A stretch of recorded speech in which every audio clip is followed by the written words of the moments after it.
Testing your broadcast. All right.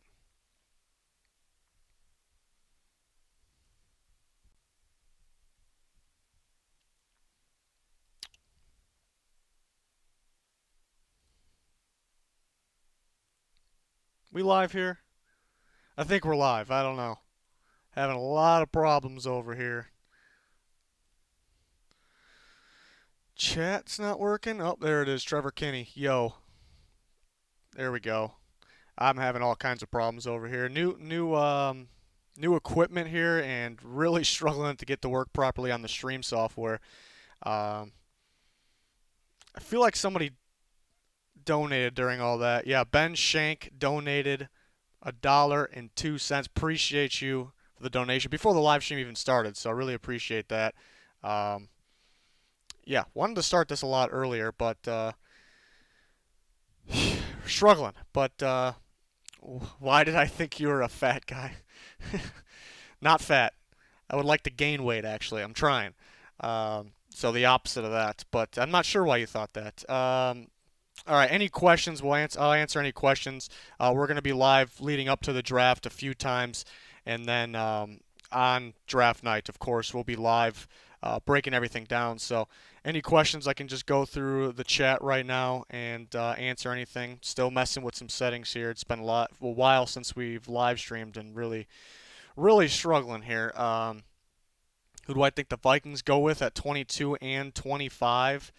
It's tough to say. I mean, it's tough to say. It depends on who's going to be on the board. I mean, as a Vikings fan, I mean, best case scenario, I'm looking at. I really want them to grab a receiver in the first round. You know, it scares me a little bit the thought that they may not go with the receiver early on. Just because they don't really value the position, they just love tight ends, which I do like our tight ends. But I would like them to go Justin Jefferson or I mean, two totally different type of receivers, but T. Higgins would be fantastic too because when you take away from Stephon Diggs was a bit of everything. He's going to do a lot more than a guy like T. Higgins, but Diggs was one of the better guys down the field, down the sideline, and T. Higgins is that plus that big body contested catch receiver they've been missing. So I'm a big fan of T. Higgins. I would like them to come away with T. Higgins, and like I said, I'm a little scared that they may shy away from going receiver in the first round.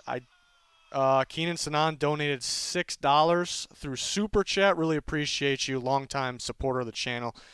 Keenan Sanan, really appreciate your continued support and that donation. That's awesome. But yeah, Vikings. Like I said, I would be mad if they passed on receivers in the first round, but corner, you expect them to hit in the first round. I would be okay if they passed on corners in the first round. There's a long list of corners in this draft class that are pretty good. They can play right away, but I think they're a little on the overrated side. You know, I really think they are. There's a lot of sloppy play, a lot of missed tackles, balance issues. So I'm okay with passing on a corner, unless, of course, I'm a big Trevon Diggs fan. I don't think they're going to take him. I think Jeff Gladney would be pretty good for them. But I think best case, kind of going back, I'm sticking on one question too much. Best case scenario for the Vikings, a receiver. Really can't miss with a lot of those receivers. T. Higgins possibility intrigues me, and then Josh Jones. Josh Jones from Houston, probably be the 22nd pick. Big fan of Denzel Mims too. I don't think he'll be there, but all right, trying to catch up on these questions. Do you think the Jets will trade Jamal Adams? So if I missed your question, I apologize. If you put it back in there, I wouldn't spam it, but if you put it back in there, hopefully I can get to him. Do you think, what was the question? The Jets, I see so many of them in the chat. The Jets will trade Jamal. I don't think they do it. I don't think another team wants to do it. I heard the Cowboys possibility. I'm a big Jamal Adams fan. He was my top player in his draft class. But at the same time, I wouldn't really trade a top pick, and there's talking about people are talking about 2 first rounders. I wouldn't trade that. Even though I'm a huge Jamal Adams fan, it's realistic he can be the best safety in football. But I wouldn't do that. But maybe the appealing thing about Jamal Adams right now, why he maybe is more appealing, besides the fact that he's getting better, is that the safety class is pretty weak. I don't have a first round grade on a receiver. There's some like Antoine Winfield, who's my number one safety, or excuse me, not receiver, safety. Receiver class is insane. I don't know why I said that, but yeah, Winfield. I'm okay if somebody takes him in the first round because he's a big time playmaker. He's really good. But I think there's nothing that screams in my face. You know, first round talent for safeties. So that's why maybe somebody does go out and trade for Jamal Adams because they can't really fill that big need. Jordan Bell donated $5 through Super Chat. Really appreciate you. Are there questions coming in with this? Yeah, I barely can see this. I wonder if Keenan Sanan asked a question when he. It's not popping up for me, so I'm having all kinds of struggles. Keenan Sanan, I apologize. Is it true Tua is slipping on boards? That's something I just don't know actually because I can see it because the injury concern. I'm just if I have to put my money on it, um, I'd say no, because he is. And there's some people that are kind of getting cute with it and out there saying that Tua's not not the second best player in the draft, second best quarterback in the draft. Sorry, and it's crazy. But I'm just there is a wide gap. There's Joe Burrow, there's Tua, and there is a giant gap in my opinion. I think it's clear. Everybody has their own opinion, but I think it's clear. The more and more I watch Justin Herbert, the more and more I watch Jordan Love, the more scared I am of them. I know they're quarterbacks. Quarterbacks kind of get boosted up because it's the most important position in football. If you have a chance to develop guys like that, that's great. But they're still like at the end of the first round in terms of grade for me. Tua, I don't think he's slipping with the amount of teams that left that open a hole at the quarterback position. I just don't see it. I just don't see how he's slipping. I take the risk on him with the injury over a guy like Justin Herbert all day, all day. So I don't think so. So, yeah, Keenan, appreciate the donation. Sorry I got your question late. So there was another donation, Jordan Bell, $5. Really appreciate you. What do you think about the Bengals? What do you think the Bengals' plan is having 3 starting safeties on the roster? Um, I don't think there's any special plan. I think the plan is to start Jesse Bates at free safety and start Von Bell at strong safety. It's a really good pairing. It's a really good pairing. We saw Von Bell really start to pick it up this year. Probably played his best year. Nothing crazy, but he's still very young. Was he 25, 26? It could be. It's around there. And then Jesse Bates. I was very high on Jesse Bates. Still am. He is a big time playmaker, but he needed help. He needed help back there. And he got that with Von Bell. And you saw Von Bell kind of help Marcus Williams. Marcus Williams helped himself too, but he had his best year of his career as a free safety. Jesse Bates to me is better than Marcus Williams.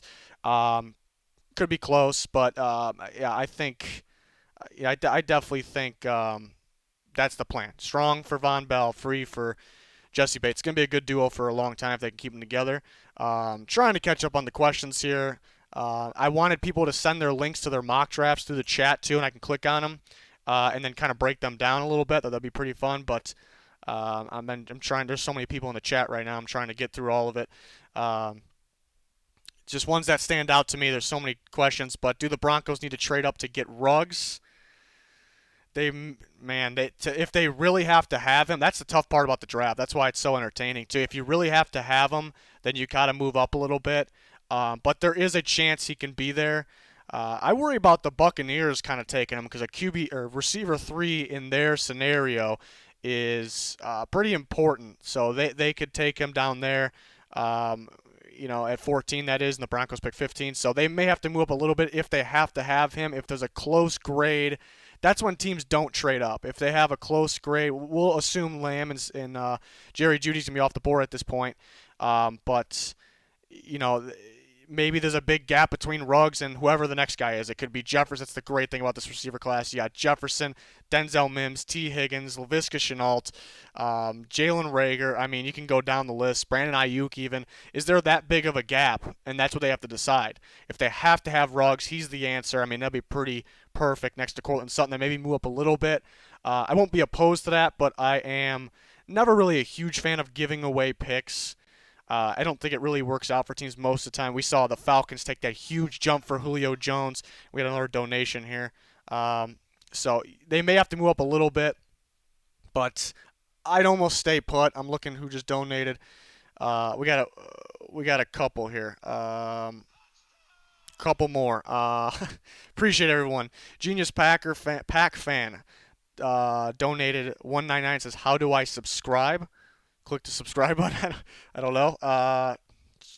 There's a subscribe button somewhere. I really don't know actually. There should be up on the screen somewhere. You also can become a member. There's a link in the description for that.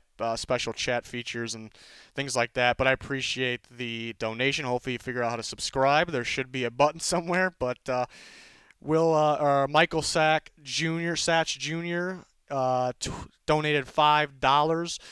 Will Saints go best player available since we already fill the holes in free agencies?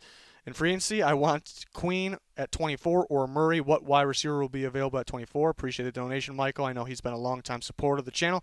Really appreciate you. Everybody's got to go best player available. That's always been my mentality. Like, you just think about, if you're going to reach because you need, I mean, the Saints don't have a giant need, so that's the beauty of that. But let's say their biggest need is, I still think receiver probably, because it's a really good duo with Michael Thomas and Emmanuel Sanders. Really good duo. But Emmanuel Sanders, we saw him in and out of games for the Niners, missed a couple games. He's getting older. He's not going to be there forever. It's a 1-year deal. So it would make sense to find another receiver. Traquan Smith is probably, he could be a solid 3, but 3, 4 on the depth chart. So you definitely need another one. And that's the biggest need. But let's say the top guys are gone, which is probably a receiver worthy of that pick still because the class. And you got a guy like Kenneth Murray. I think Kenneth Murray would be great for them. Because they were trying to get Jamie Collins in free agency, if that's accurate. Um, and I think Kenneth Murray would be a great replacement. I like Kenneth Murray a lot because of his pass rush ability. He played inside linebacker for the Sooners, but if you watch him quite a bit, he would line up on the edge, and he was pretty productive. These freaky fast guys are winning today on the edge, and he's good. He's got some moves. He's got some better moves than some of these other guys that are technically edge rushers. I would draft Kenneth Murray as an edge rusher in the end of the first round, and he's an inside linebacker, and I think in the Saints scheme he can play outside and also rush the passer like they wanted from Jamie Collins. I think it's a tremendous fit. It's maybe a little bit of a risk because it's kind of a unique player, how you're going to use him, and he's changing schemes a little bit. I'm fine with him. I would like Kenneth Murray there. I'm a big fan of Patrick Queen too. What receiver will be available at 24? Let's see. I think I'm trying to think of well, we know the top 3 will be gone.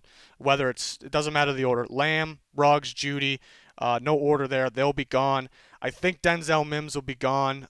Freakish ability, all no weaknesses to his game. Every part of his game. It's kind of why CeeDee Lamb's towards the top most people's boards. It's because what Denzel Mims has too. Like, he's not really lacking anything.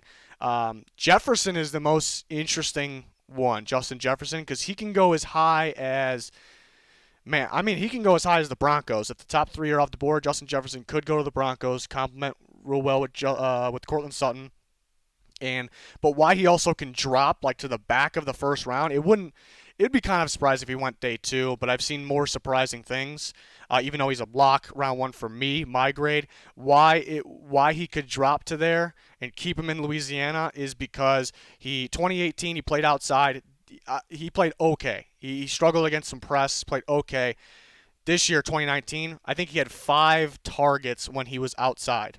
5 targets when he was outside. Logan Whitson has become a member. Appreciate you. Yeah, there's a link in the description for that. There's updates coming to that. There's going to be 3 levels. YouTube's taking their good old time now. Level 1, you just get special chat features. We got donations coming like crazy. I'm going to get to them. I got to get to them. But yeah, you can check that out in the link in the description.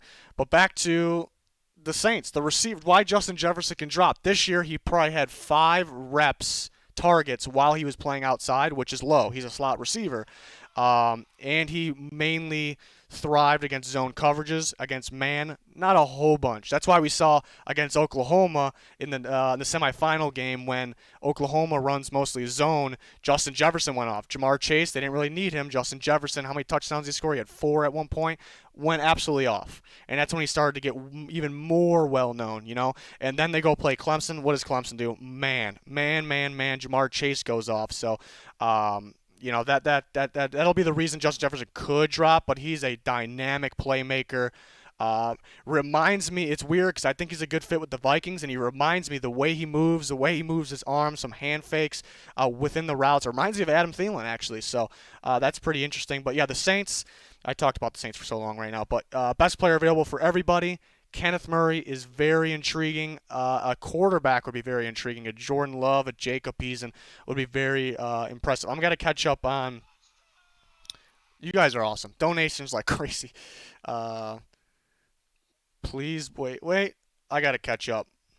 I got to scroll up here. Really apologize. I'm delayed. We're not going to be able to get to. Jesus, they're coming in like crazy. You guys are insane. All right, so Genius Pack fan again donated $4.99. I think even more came in. The guy's insane. Uh, I'm wearing a Vikings hat, and he's a Packers fan and donating, so I really appreciate it. Who do you see the Pack getting that starting potential at 30 realistically? A long list of guys. I mean, you look at the receivers. Who's going to be there? Like I said, Justin Jefferson's probably not going to be there, but it would be sneaky if he was there, and I love the fit. They've been missing that slot receiver. Justin Jefferson's the best slot receiver in the draft. That can be more than, you think slot receiver, you think this shifty guy that just catches the ball and he's kind of fast, but Justin Jefferson's a lot more than that. So he's the best slot receiver in the draft, 100%, no question. True slot receiver, I'd say, because Jerry Jeudy plays in the slot about 50-50, so you could argue him too. But true slot receiver, I'd say Justin Jefferson. Most likely he's not there, but a great fit. Starting potential that's realistic at 30. We just talked about with the Saints, the same linebackers. Somehow, if Patrick Queen's there, I don't think he's going to be there. If Kenneth Murray's there, that's great to play inside. And then you look at other positions. I would like Ross Blacklock for them. If he's there, he could also be gone. I would like him a lot at 3-4 ends. For the Packers, because they got Kenny Clark in the middle at nose tackle. They need somebody rushing the passer, not just from the edge rush guys. Those guys are great. They need like a Ross Blacklock who's very. If you go look at his stats, if you're those people that just go look at his stats, it's not. He's a little productive. It's not going to show you his ability to get after the quarterback. It's fantastic. He's going to get. It's going to be a D lineman that's going to get some sacks in the NFL. So I would like Ross Blacklock a lot. Talked about the inside linebackers. The wild cards could be tackle. If Josh Jones ain't going to be there, if he's there, possibly. If he's there, they take him, but he's not going to be there. Houston tackle. And who else would it be? Is that chat on the actual screen delayed? I think it is, so that's another problem we got to fix. But yeah, maybe Austin Jackson from USC. Wouldn't really love that pick. I don't think he's ready. So yeah, you're asking for starter potential. The tackles they get, if they do draft him, which is realistic, I don't think they're going to start. So. All right, before Ramon has a heart attack, I'm gonna most underrated player in the draft. That's a good question, even though he's spamming the chat. Let's see, most underrated player in the draft. I can sit here and talk about that all day. I still got to get to people that donated. Well, first round talent that is underrated. First round talent, in my opinion, that's not going to go first round. That's underrated is Terrell Lewis from Alabama. I love me some Terrell Lewis. He's not going to go first round only because. A couple injuries, but he was healthy this year, so that's great. This guy is a freaky pass rusher. Reminds me, we were just talking about the Packers. He reminds me of Zadarius Smith a lot. You see how he kind of stands off the ball, and then he'll move inside and rush from off the ball on the inside. He's got some freaky spin moves, stronger than you think. Terrell Lewis is an absolute freak. If he stays healthy, this guy's going to be a Pro Bowl pass rusher. Nobody's really talking about him. I might be the only one talking about him that high. Who else is the most underrated player in the draft, though? It's got to be somebody that is going to be later. Man, there's so many. There's so many receivers. I'm still watching tape, kind of going through it through different games that I didn't get to see because I watch games live. John Hightower from Boise State's really standing out to me. Freaky downfields, big playability. It's not that much of a sleeper though. Tristan Jackson from Syracuse, that's a sleeper receiver for you. The guy's pretty impressive route running wise. Yeah, really good hands, big playability there. Alex Highsmith from Charlotte, edge rusher. I think he's a pretty good sleeper. Should go early day 3. I can go down every position group. I mean, quarterback. Who's the biggest quarterback sleeper? Jake Luton maybe from Oregon State. Not talked about enough with the top 6 or so guys. And then you look at running back. Antonio Gibson from Memphis, ton of upside. Anthony McFarland from Maryland, has the vision, has the elusiveness and speed. Talked about some receivers, and man, I can list so many guys. Cornerback, Meek Robertson from Louisiana Tech. He's an outside corner that's about 5'8", so that doesn't look good. Somebody's going to put him in the slot. He's very instinctive, makes some big plays. He's pretty solid. Kayvon Wallace from Clemson's one that stands out. Played a lot of slot corner, but looks like a third down linebacker, very rangy. Kayvon Wallace is one of my favorite sleepers. So that's a lot. We'll talk about those in videos. I got to get to more people donated. More people donated here. Javier Carrera, been a long-time supporter, so I know that guy for sure. Really appreciate you. Phillip Rivers, top 12 finish this year. You the man. Appreciate you, Javier. You're the man as well. Phillip Rivers top 12 finish this year. Probably just outside of it. It's tough because you think about last year, he really struggled. He tried to force things, but he also, when the struggling moments happened, he, it was when he was under pressure, and he kind of just threw things, up for grabs, under pressure, and then you think the Colts offensive line, okay, that shouldn't, it's going to get cut down for sure, so that's great, but then you think of Keenan Allen and Mike Williams, and you think of T.Y. Hilton, who I always loved T.Y. Hilton, one of the more underrated players, receivers really ever, in my opinion, but he was hurt last year a bit. It kept coming back to haunt him. And then even when he played, I remember when he finally came back was at the Texans game Monday night. Uh, oh man, that was not the T.Y. Hilton. That was not my T.Y. Hilton. That was unfortunate. So maybe not quite the same. Still, expectations are high. They need more guys. They got a long list of guys that are pretty good rotation guys. Hopefully, Paris Campbell can step up. They need more receivers though. So probably just outside the top 12. We covered, we covered that. Panthers rule 95 donated $2. Hey, hopefully Panthers draft Simmons or Brown. Appreciate you for that donation, very much. And yeah, Simmons or Brown. I would think Derek Brown's more likely. That's the thing with Isaiah Simmons. And that's the thing with the Panthers. I would assume they stick to the 3-4, even though new staff, they switched to a 3-4 last year. And it looked pretty good. And I love Brian Burns. Christian Miller is an underrated guy, sneaky guy for them that's going to step up. But if they switch to a 4-3, those guys work. But Simmons, to me, fits 4-3 more. So if they stick to a 3-4, Simmons unlikely to fit. Derek Brown could fit anything. Simmons going to be 3 on my board, so hard to pass on him. I think Derek Brown's likely. Why is Justin Herbert dropping? I don't think he's dropping. He's dropping for me because I'm watching more tape, and I hate to be harsh, but the things I noticed with Justin Herbert, a lot of things are in his head. A lot of things are in his head.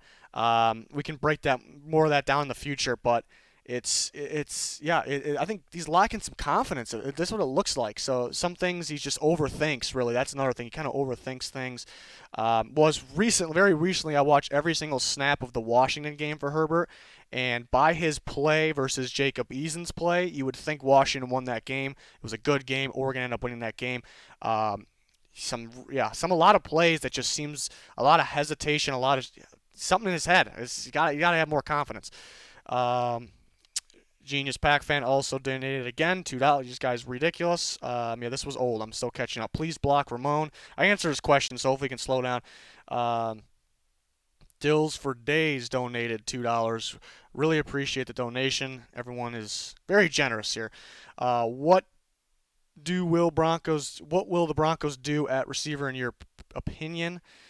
It's one of the three. I know that's a cheap answer there. It's one of the three, hopefully, unless the three are gone. Somebody asked, will they trade up for Ruggs? They may have to trade up for one of those guys.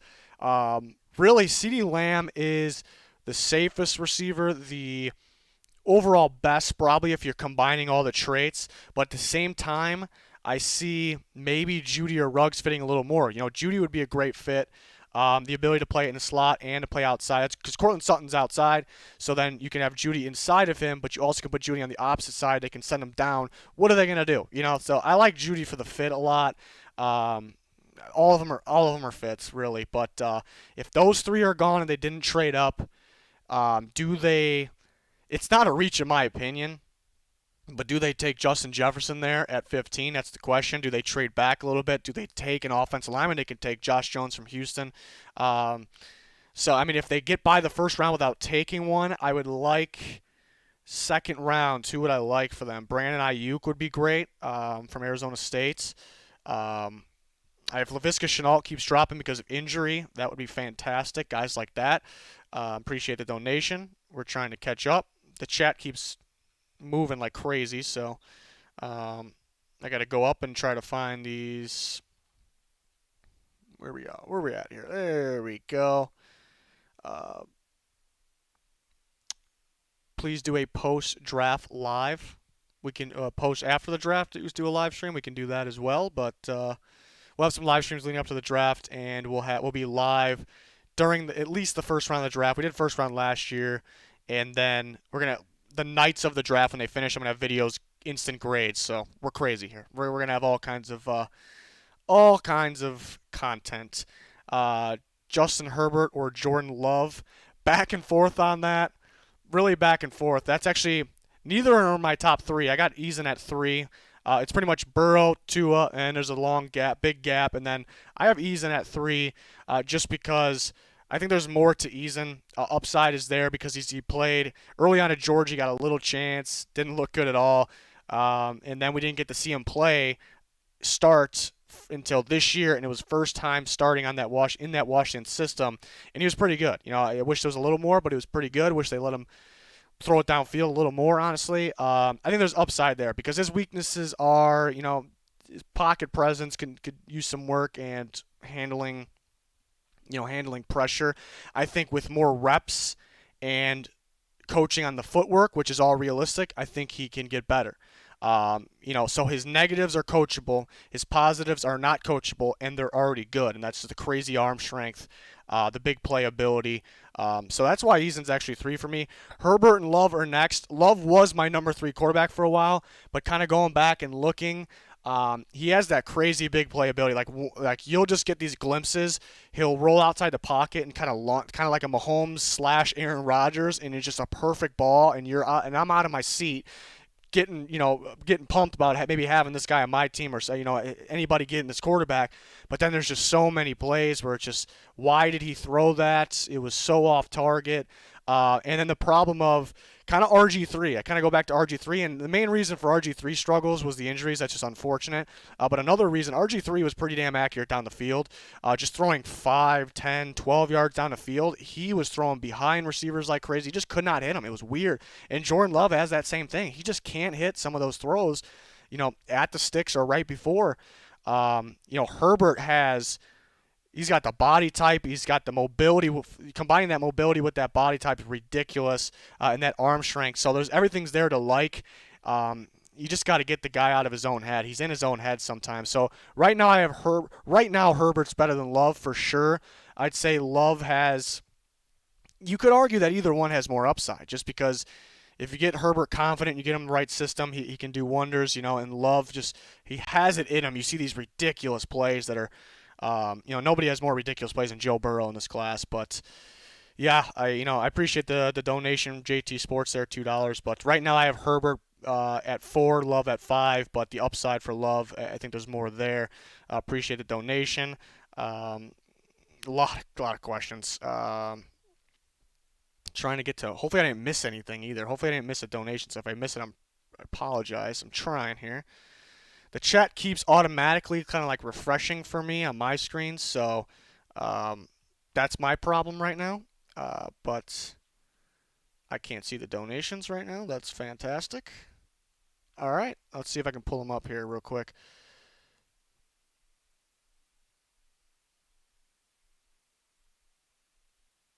I'm not finding anything here. I don't know. I don't know what's going on. What's the next question? I think I missed some of those donations. It's driving me nuts. It's not showing them anymore. Genius Pack fan again. Fournette just popped up for me. So if I missed any, I apologize. I don't know what's happening with this. $4.99. Uniman. It's blanked out, so he swore. That's all right. I'm okay with it. I really appreciate it. I appreciate the donation. David, I don't know how to say your last name. It's like Bigelow. It's not Bigelow. I apologize. Really enjoy your content. If you're the Giants at 4, are you going Simmons or offensive lineman? That brings up, somebody asked about Simmons with the Panthers. So the Panthers ran 3-4 last year, looked pretty good. They're heading in the right direction. So Giants, they're running a 3-4. Some coaching changes. Do they switch?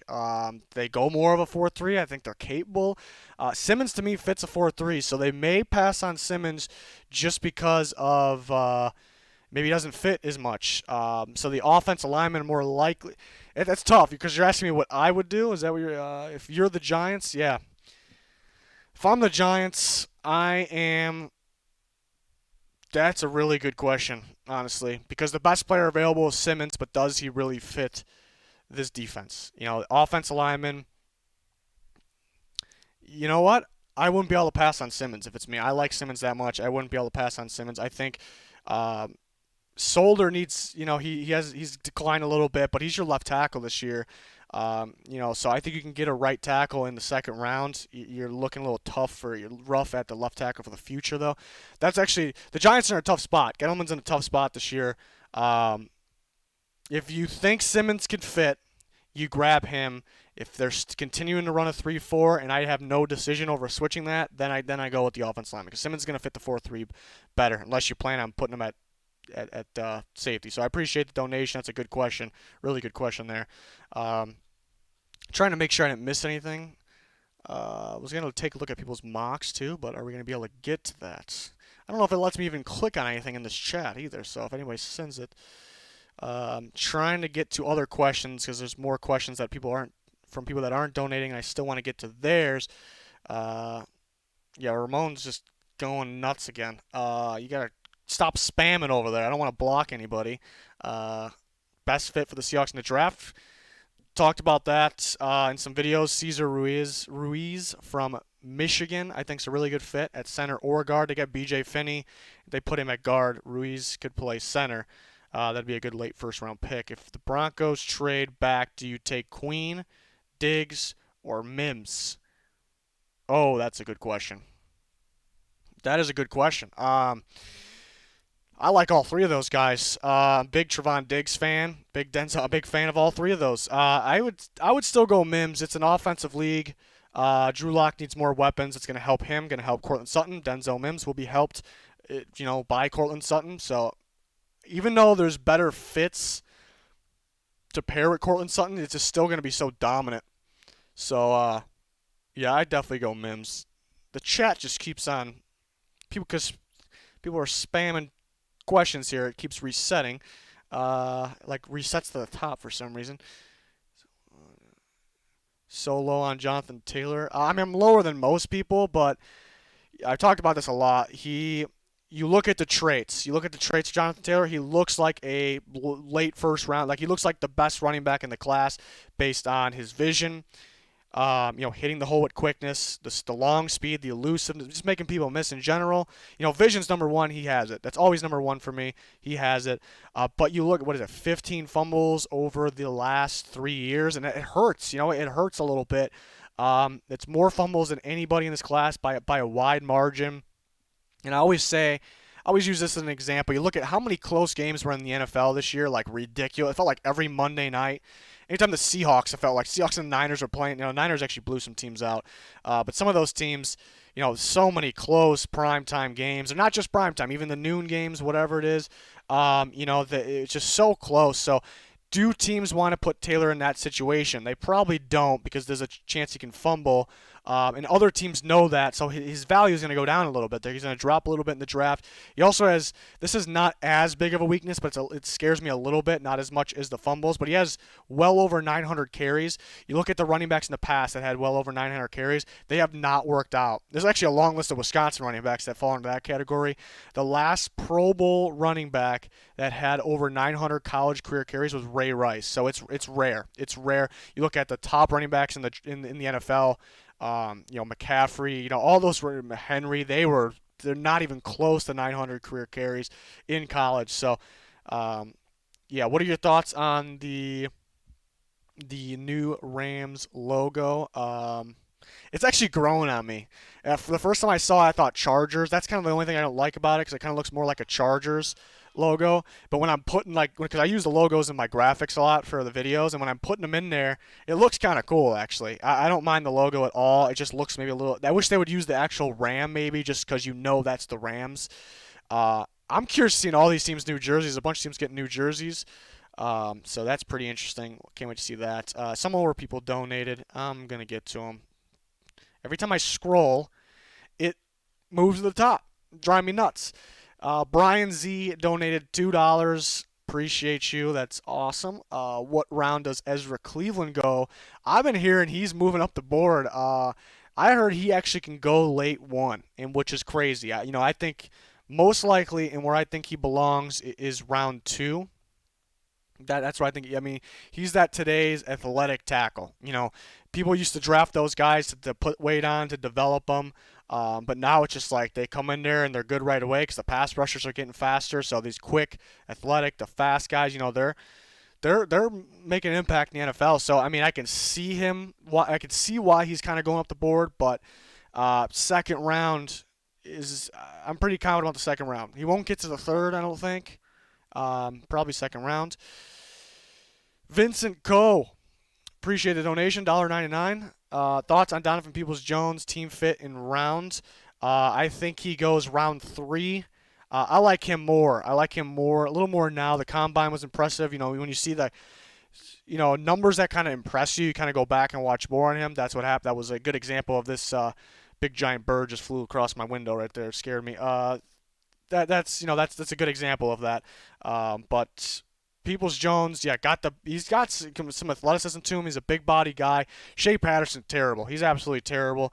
Watching more and more of him, like I feel bad for Donovan Peoples-Jones because Shea Patterson, that was a rough go for him, which is surprising. Former top recruit, but I think he goes third round. Man, he fits. There's no specific team he really fits. It depends on what the team took already. Like if they took another receiver, did they take that style receiver? Did they take a slot guy? Who could use him right now? It's tough to find an exact fit. I don't think there's a specific fit. You could argue a team like the Redskins. You could argue like they could use another guy like Terry McLaurin, maybe like a KJ Hill in the 4th round or so, and because that works.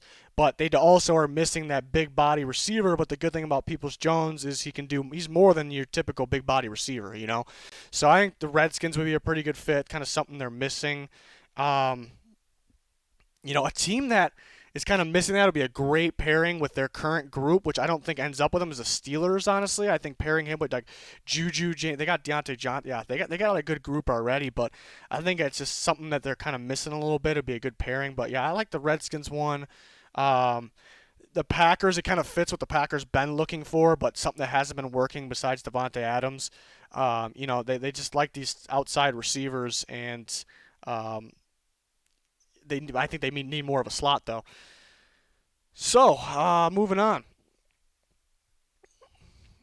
Too much spam. Yeah, there is too much spam. I got to get that figured out, but apologize for that. If anybody's spamming, just relax a little bit. I mean, it's not the end of the world here. Yeah, Shea Patterson was the worst. So when do you start the mock draft, bro? Well, I was actually going to look at other people's mock drafts, but I don't know if we're answering so many questions as more come in. I could do a mock draft on here too as well, just with a simulator, and I can look. I don't know if anybody sends a link through the chat if I can click on it. That's what I'm trying to figure out. Another donation, Thompson Cawley, $2. Appreciate you very much. Want Bills to draft James Porsche, yeah, and Tuska and Dantzler. I mean, that'd be a great draft. But I think that if they go for a receiver, I think it's gonna be more of a bigger body guy because that's kind of they have Diggs, they have Brown, Beasley. They got Diggs can do it all really, but he's more he's not the bigger body type. And then Brown and Beasley, yeah. Guys that can play in the slot, play outside is what they basically got. So I think if they go for a receiver, it's kind of the bigger body type. Dantzler's a risk because the speed, but the tape is there. What happened to Colin Johnson? Just injuries, yeah. Some injury, yeah, mainly him. I think the main reason, I don't know if that's really it. I guess that could be it for a lot of teams because they don't really have the exact medical checks because of what's going on in the world. But I guess speed maybe. For his size and the lack of speed, he can run routes. And we know he can catch the ball and go up and catch the ball and body cornerbacks. But yeah, the speed is a little bit of a concern. Didn't run at the combine. I would imagine it would have been a 4.6s. What team do you think will be worse in the NFL? My team maybe? No, I'm kidding. We got a lot of holes to fill. That's tough. A lot of teams are just getting better, I think it's too early to answer that. Too early to answer. There's really no terrible teams, and that's the great thing. I don't think there's some terrible coaching staffs, I think, in front offices. There's no terrible teams. I think it's too early to answer that. Trying to think at the top of my head. Yeah, because even I'm thinking the last place teams, in my opinion, I think that anybody can compete, so I don't know if I really want to answer that right at this moment. What we got? Thompson Coley again, $2. You need a chat moderator to limit spam. Yeah, I gotta figure that out. Not a big time streamer here, so I gotta figure it out. Uh, Appreciate the donation though. Brian Z, Trent Williams trade value draft pick wise, it's going down because teams are getting leverage, especially because his agent came out and said, trade him or release him, and basically speaking for him. So the Redskins did kind of blow it by not trading him, and I think his trade value went down from his original value because a little bit of a head case at this point because he hasn't played in some time now. He's had injuries in the past. How's he going to be now? A little bit of a head case because he wanted a medical staff change, and then he's good. But no, he's not good because they got the staff change, and now he wants contract extension. So it's one thing after the next. So value went down. Um, it's tough to say because how much did it go down? The team's not even interested. I'd say it's around a third round pick at this point. It might be going south. It could be a fourth round pick. I mean, his value if everything checks out, and he's healthy, he's still really good, and you don't have the leverage. It's probably a second plus, and plus, a lot more. So that's an interesting. We'll see. A lot of these guys are they going to get traded by the draft time? You would hope so. It's weird off season. Appreciate the donation. We gotta get rid of these. You can click people's name, then you can make them mods. Well, it's not letting me do it from here. I was gonna do it for you there, but it's not letting me do it here. The chat on my actual YouTube page is super delayed right now. That's not updating. It's only on my software it's updating, so I'm having all kinds of problems. But we're still here answering questions. I can do a mock draft in a second. Take a look at anybody's mocks we want to. Josh Hansen donated $1.99. Thank you very much, sir. And do you think the Vikes should trade back? Depends on who's on the board. Like a bunch of good guys coming off the board. They could. I don't think they should because they got plenty of draft picks. Trader Rick Spielman, the guy can't help himself to trade back. Sometimes gets a little carried away doing it. I think he just needs to sit put, in the first round for sure. Sit put, take best players available at 22, 25. Yeah, so no. Wouldn't shock me if he did it just because that's what Rick Spielman does. That's what the Vikings do. So wouldn't shock me, but they already have plenty of picks. Like, there's no reason to do it. So my money's on them not trading back in the first round. They're going to trade back at some point. We all know that. Any Vikings fans, we know that. First round, I don't think they do, but wouldn't shock me, like I said. All kinds of questions. All kinds. Trying to get to the people that are asking in the chat without the super chat here. Where was this? Where do the Steelers go in the draft? They need speed at running back. They don't have a bunch of needs, so that's good. They could look at future quarterback. They need a nose tackle. Could use another tight end. They did get Ebron. I like the fit. Future corner's a possibility. Those are some needs, but they're not giant must-fill needs. Tough to say what their first pick will be in the second round. What it actually will be at this point. We can do a mock draft and try to figure that out. Gonna do a mock draft on Monday with trades too. Hoping to do that. But yeah, one of those positions, I think. Even though it wouldn't shock me if they went tight end. People might not expect that because they just got Ebron. Some teams may pass on tight ends that we thought wouldn't. Teams like the Bears, maybe. So a guy like Cole Kmet, who I think is the best tight end in the class, will be there, and I think he's good. Everyone's knocking a tight end class, understand why, but Kmet's a pretty good one. So if you can get him, pair him with Ebron. I know they have a couple other tight ends, but you just get a lot better there. For sure. They kind of been lacking that tight end department for some time. Even though they had a guy that, McDonald's solid, I guess. You can get better there. But I think getting speed at running back would be pretty important. Do you think the Lions could take huge jump if Chase Young falls to them? Or if they draft Simmons? I think that's what they're asking here. Oh, yeah. If you got a guy like Chase Young that instantly jumps, gives him a good jump there. Simmons, I don't see them getting Simmons because they kind of filled.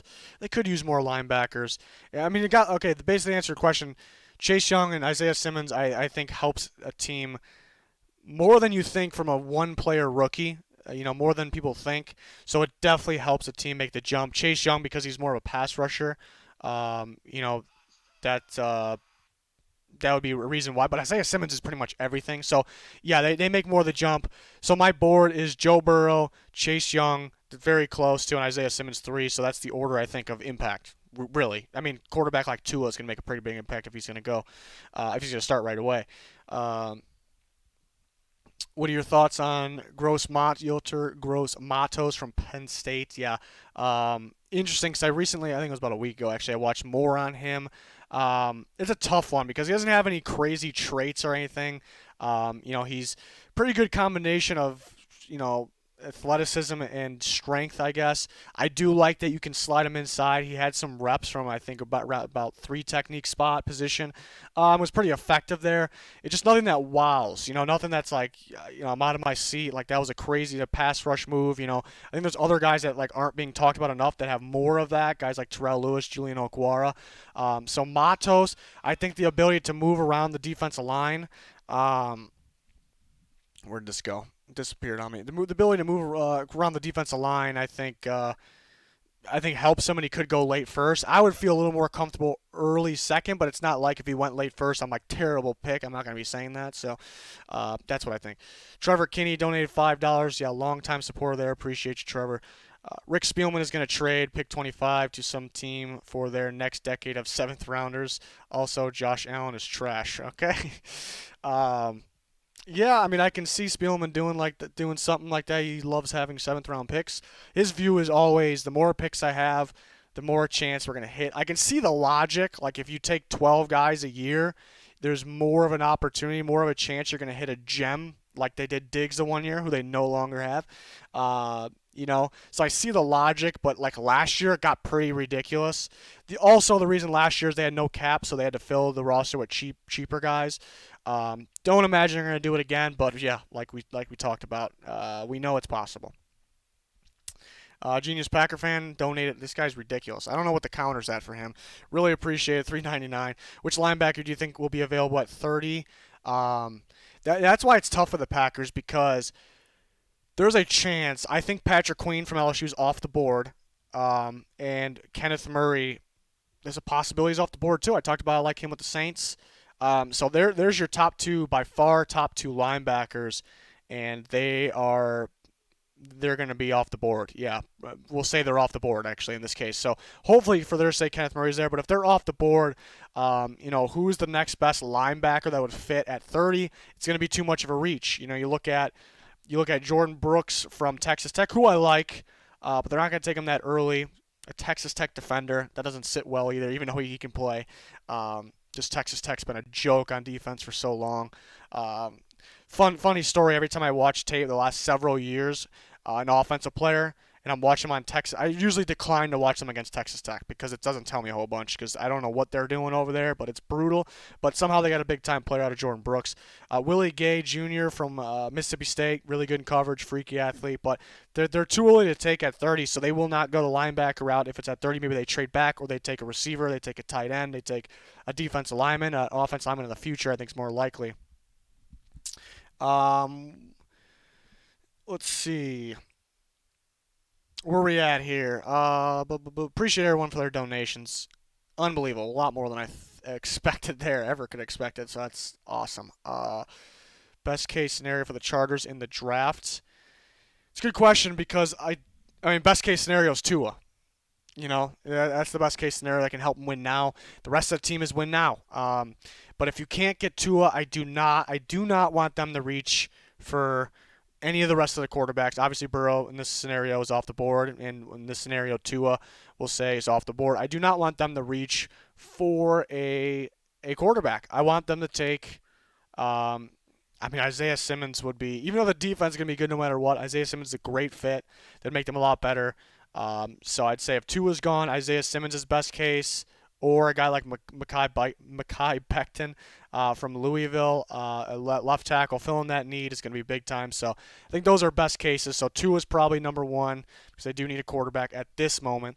Isaiah Simmons, Becton, Andrew Thomas is a pretty good fit too. Even though there's not a lot of people talking about him going that high, it's a good fit there, and it would help him a lot. The Chargers, that is.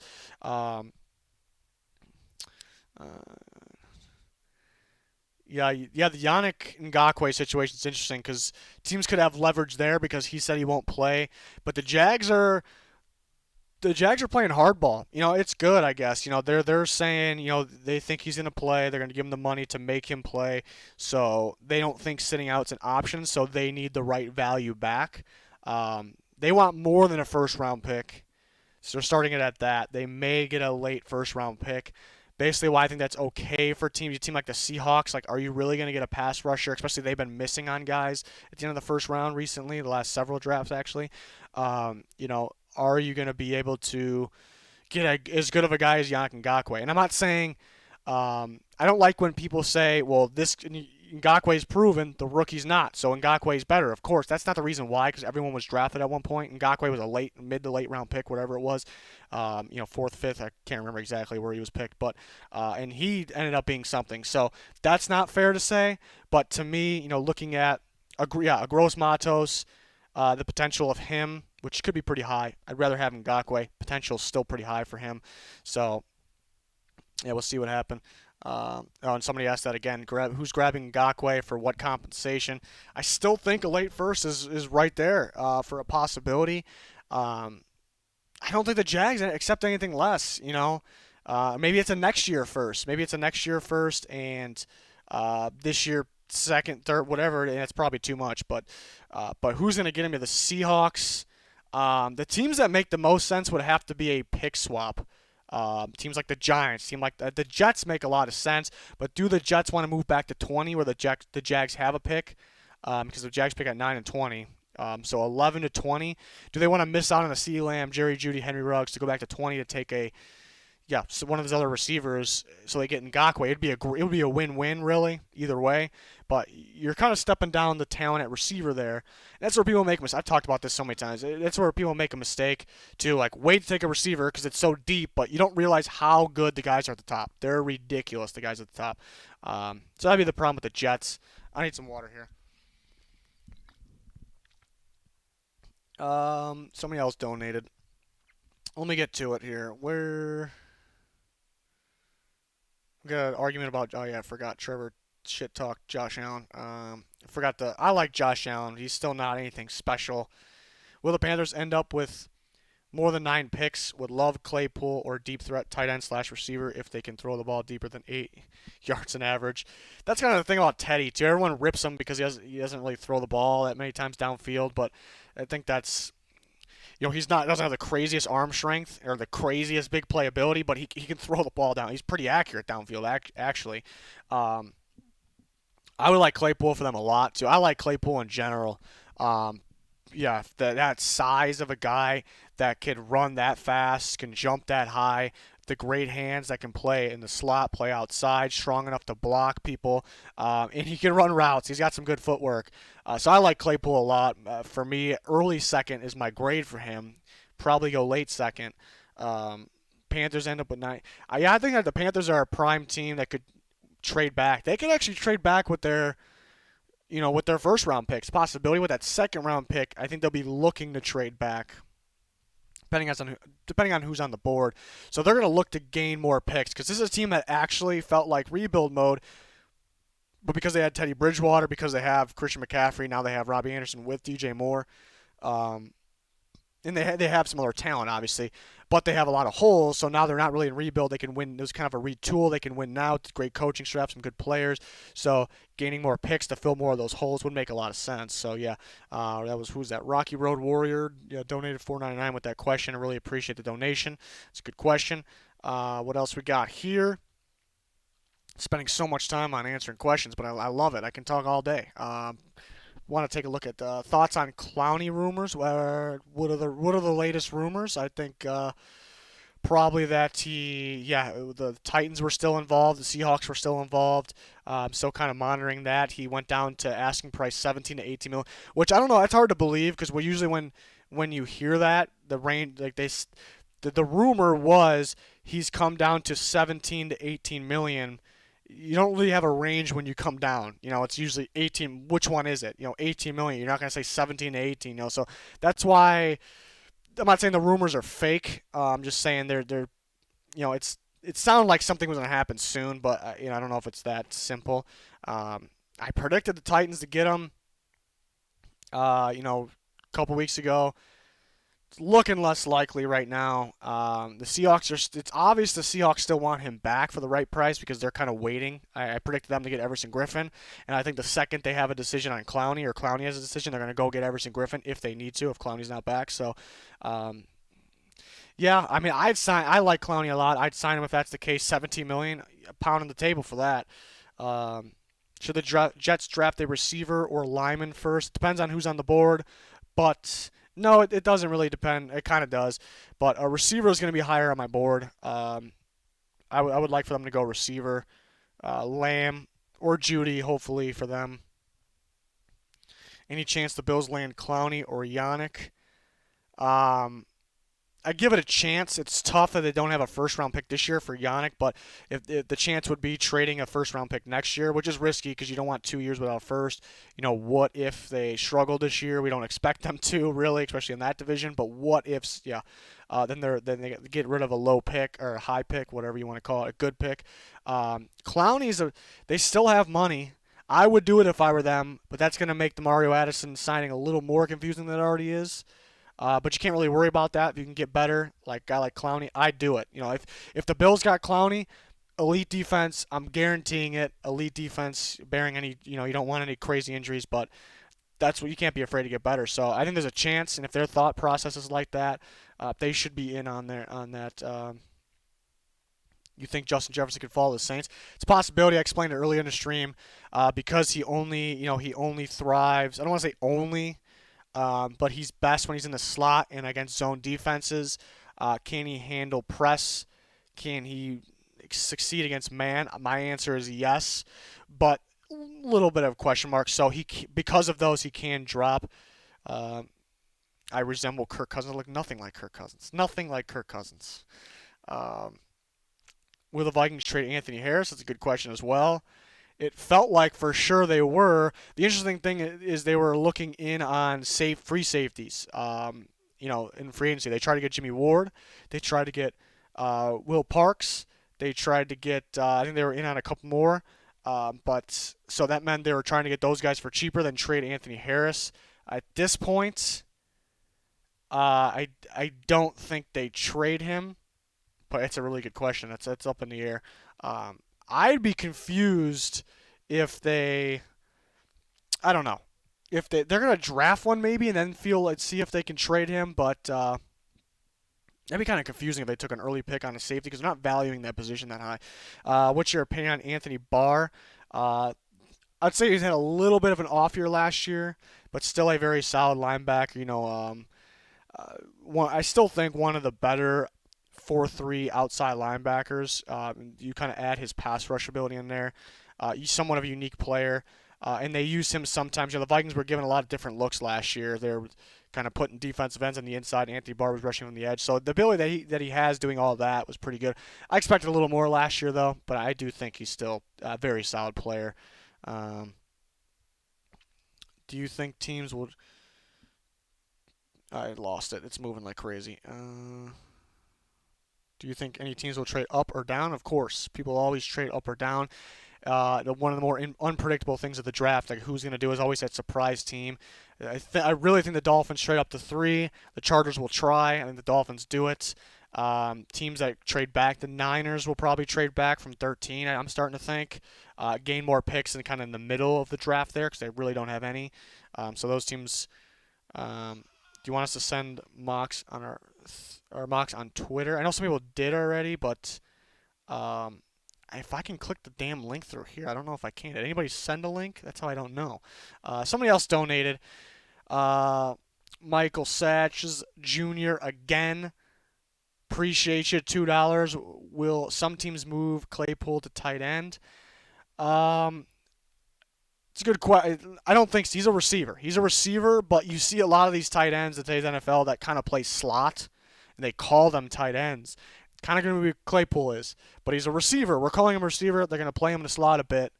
They're going to play him outside too.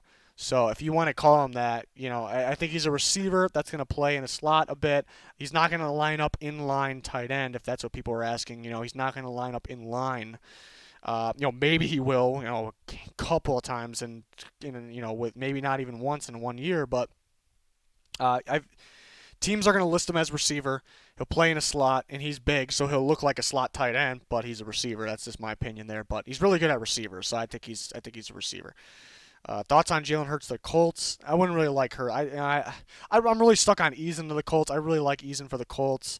Um, I mean, other quarterbacks wouldn't be bad either. I don't really like Hurts for the Colts. It just doesn't really fit that offense. The Colts are running more of that pro style offense. And Jalen Hurts. Hurts can be good. He's got a good arm. He just gets a little crazy sometimes. He'll turn the ball over a bit. We've seen him put the ball on the ground. He's it's weird. The weird thing is because he had a pretty good arm and he was pretty accurate throwing downfield. But there was screen pass, screen pass, screen passes was that offense pretty much like schemed up, quick underneath passes, behind the line of scrimmage passes, him running, design runs, and why that's weird because they kind of go back to saying he was good throwing downfield. So that just means that that's Lincoln Riley's offense, pretty conservative, tricky, quick plays, but it's not. You go back to Baker Mayfield, you go back to Kyler Murray. Yeah, they ran some of that, but there was crazy down play fields, all down plays downfield all the time. So there wasn't a whole bunch of trust in Jalen Hurts, and that scares me a little bit. I don't like him for the Colts though. I really like Jacob Eason for the Colts. The only reason there's part of me that wants that to happen because I love the fit. I think he'll be good there. Good to learn behind Rivers for 1 year, then start him. But the reason that it's not good in a way is because they don't have a first round pick. They have 2 seconds, so they'll probably have to trade. I think he's gonna go first still. I think he will. Some people are kind of sleeping on him, but they're sleeping on the idea of the quarterbacks that many quarterbacks going in the first, especially Eason. Some teams, there was rumors like 2 months ago that somebody had Eason as their number 2 quarterback, and I kind of believe it. There's got to be a team out there. If that came out now, I wouldn't really believe it because it's smoke season now. So I kind of believe it. Will that team end up with them? Maybe not. Maybe it's a team that doesn't even need a quarterback because every team does the homework. But the reason I wouldn't really like it is because they need receivers so bad, and you may have to move up, and you kind of take away those second round picks. I know you have 2. Do you trade both away? It depends on how much they move up. But I don't like Jalen Hurts for them, to answer the question. I always go into depth about these questions that lead in another direction. Do you think a team that doesn't have a first rounder will trade into the first round? Right off the bat, I want to say the Texans because, right off the bat, I want to say the Texans because but then thinking about, I don't know why I want to say that. Then when I'm thinking about it, probably not because it just feels like they don't value anything at all right now. They just save their picks and they have needs. I think they need multiple receivers. They may need a running back. I guess they like David Johnson a lot. Offensive line, they could use another one of the offensive linemen. They could use another defensive lineman. They can use pass rushers. They can use. They could use another safety. They got plenty of defensive backs, but nobody that fantastic. So I think hang on to the picks maybe. Who else could trade up that doesn't have a pick? The Bears. The Bears probably shouldn't, but the reason I say that is Ryan Pace. We talked about GMs that can't help themselves trading back. It just feels like Ryan Pace can't help himself put the trading up. Like he loves to trade up. He does it too much. I absolutely hate it for them. Sometimes it works, and then they move up a little bit for Eddie Jackson, great safety. But they trade up for Shaheen. They trade up for so many guys. Because why I don't like it, you're giving up picks, less and less chances to fill holes, fill needs, get better in general, find a big time player. But you're moving up 5. The teams that move up 5 spots and give up picks, ridiculous.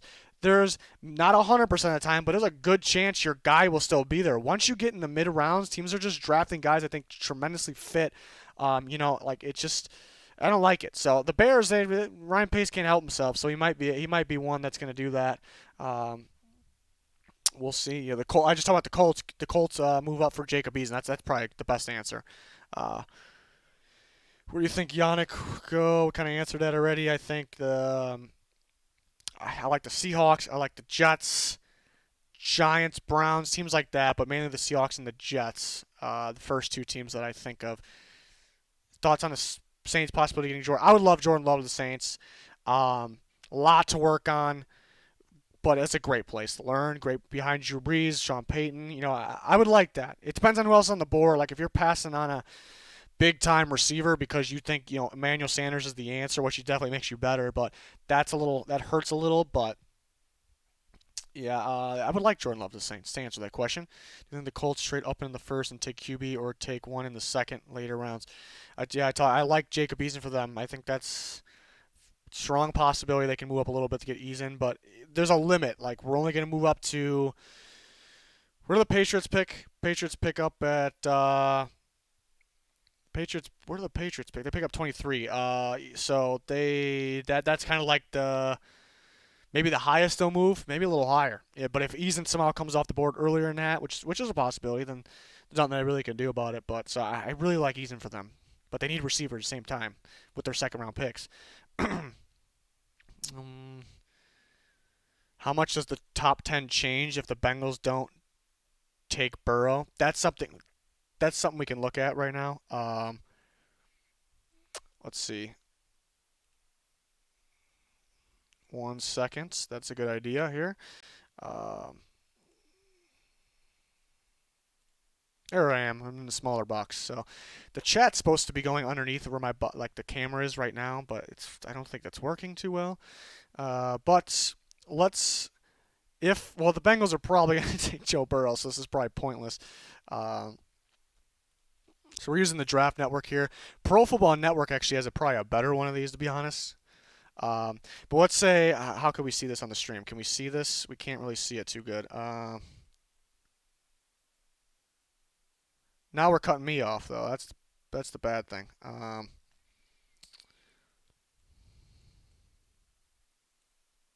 Fixing it. There we go. Could actually open it up a little more.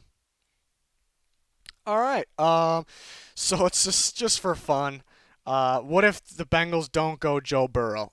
Do they go with? I mean, who the hell do they go with? I seen a mock. Who had the mock? Because Maurice Jones-Drew had the mock with them taking Justin Herbert. Jesus Christ, that'd be the most ridiculous thing of all time. Um, let's say they go Chase Young, best player in the draft for most people. Joe Burrow's #1 for me. I guess being a quarterback is crazy, or the reason why maybe that's crazy. But let's say they take Chase Young. I mean, that's crazy because do the Redskins go? Do the Redskins go Joe Burrow? They have to go Joe Burrow. They have to. So it doesn't change much. Yeah, so that kind of answers the question. Because the same two are off the board. I don't think the Redskins will be able to pass on them. Maybe the Redskins are able to make a deal with the Dolphins. The Dolphins come up to 2. They take Joe Burrow. So it doesn't change that much. So we don't need to waste our time going through this because the Bengals are taking Joe Burrow anyways. So I'm trying to restart this. We're going. I was going to go to Pro Football Network here. I always have problems with the site. So select all, and we'll go through it. Do we do multiple rounds? I'd be here all day if I did multiple rounds. We'll just do 2 rounds. We're going to do 2 rounds. Here we go. So this is predict the pick, I guess. I want to take a look at, I keep saying, I want to take a look at other people's mock drafts. Other people made mock drafts. I'm going to go to my Twitter. If people send them after this, if people send them through the Twitter, I'll try to get to most of them, and then I'll kind of break them down a little bit. So this is a predict the pick. This is not what I would do. This is me at this moment, which I change my opinion all the time, what I think is going to happen because we hear more things, but a lot of it's smoke.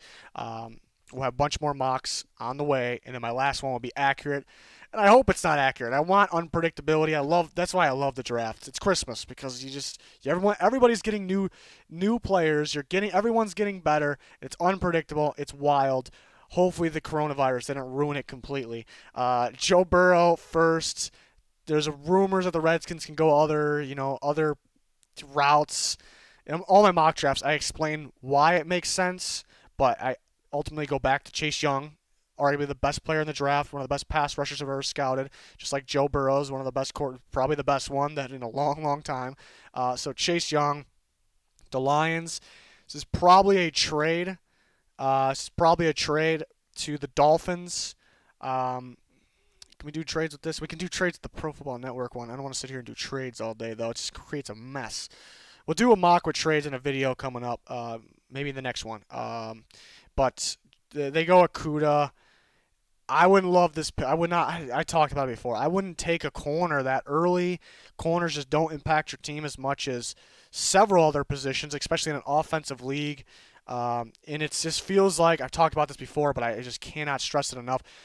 How much better are the Bengals getting with Joe Burrow? They're getting a lot better. How much better are the Redskins with Chase Young? I mean, they're going to get some ridiculous pass rush. You know what pass rush can do? Can turn around a season, can change a team's season, can get them in the playoffs. Lions trade Darius Slay. They get Akuda.